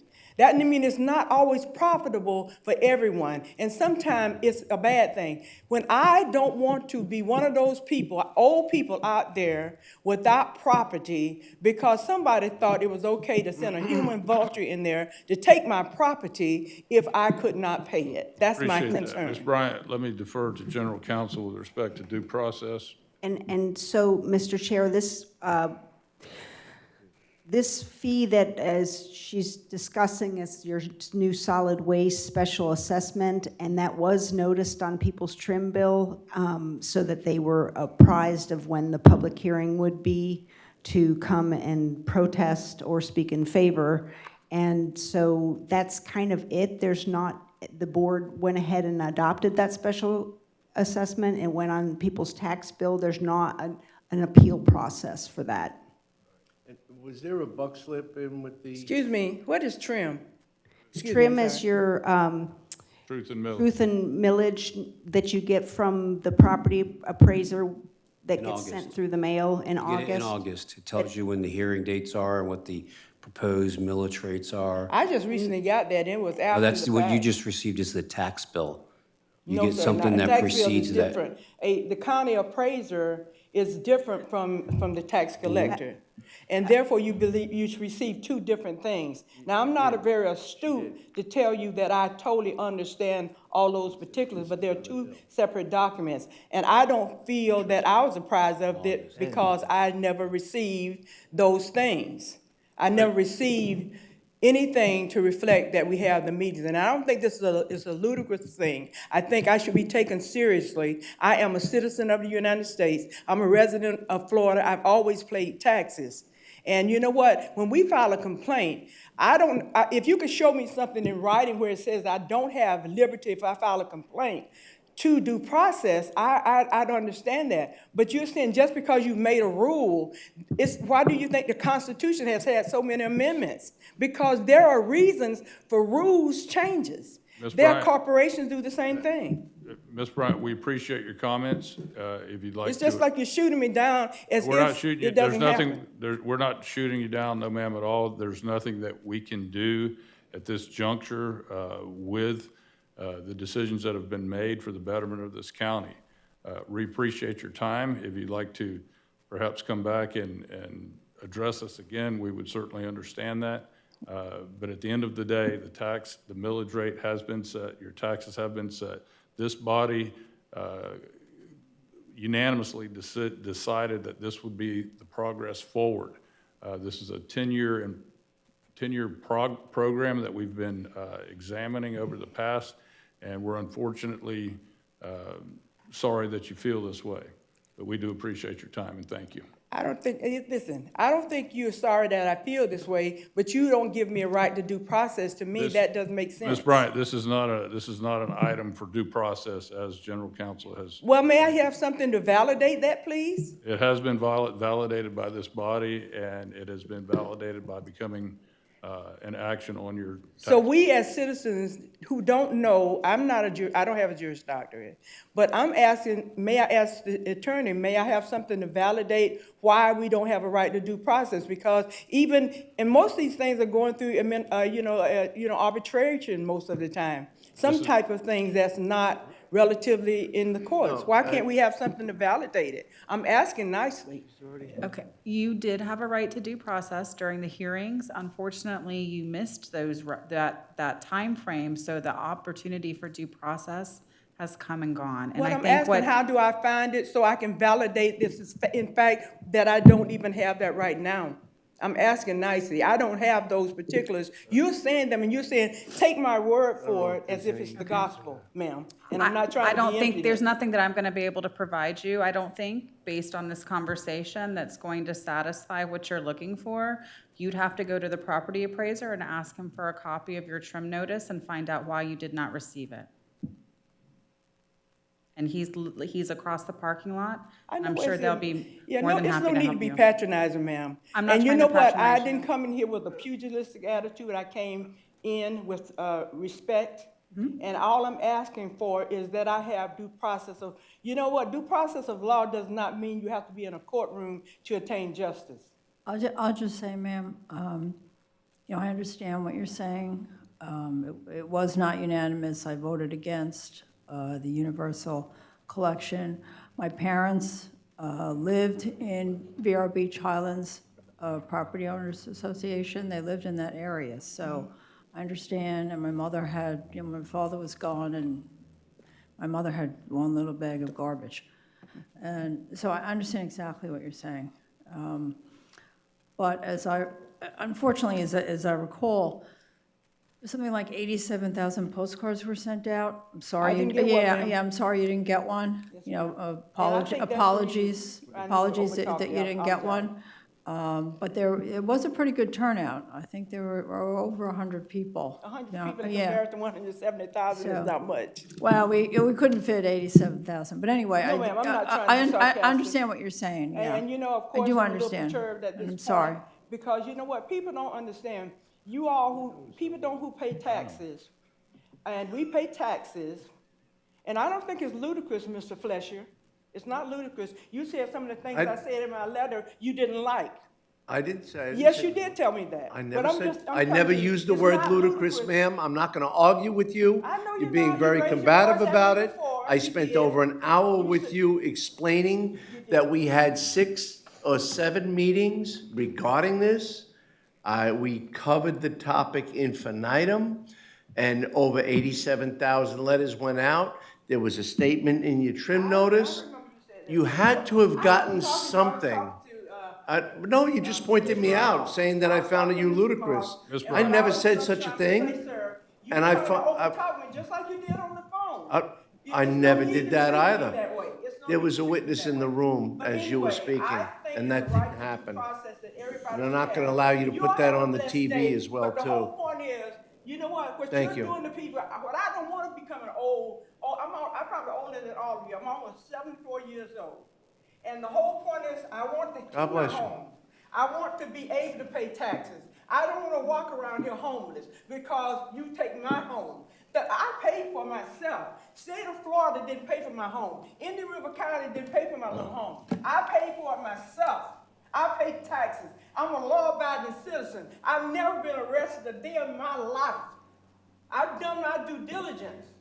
And when I stand up for myself, I have that right, according to the Constitution of the United States of America. Surely my race was not included at the beginning, but we should have those same inalienable rights of these life, Ms. Bryant. liberty, and the pursuit of happiness. Okay. Ms. Bryant, this discussion has lasted over 20 minutes. We do appreciate your time. Well, you should take the time to consider giving me right to due process. You have a blessed day. Thank you for your time. Any other public comments? Hearing none, fellow commissioners, I wish you all a very happy Thanksgiving, and this meeting is adjourned.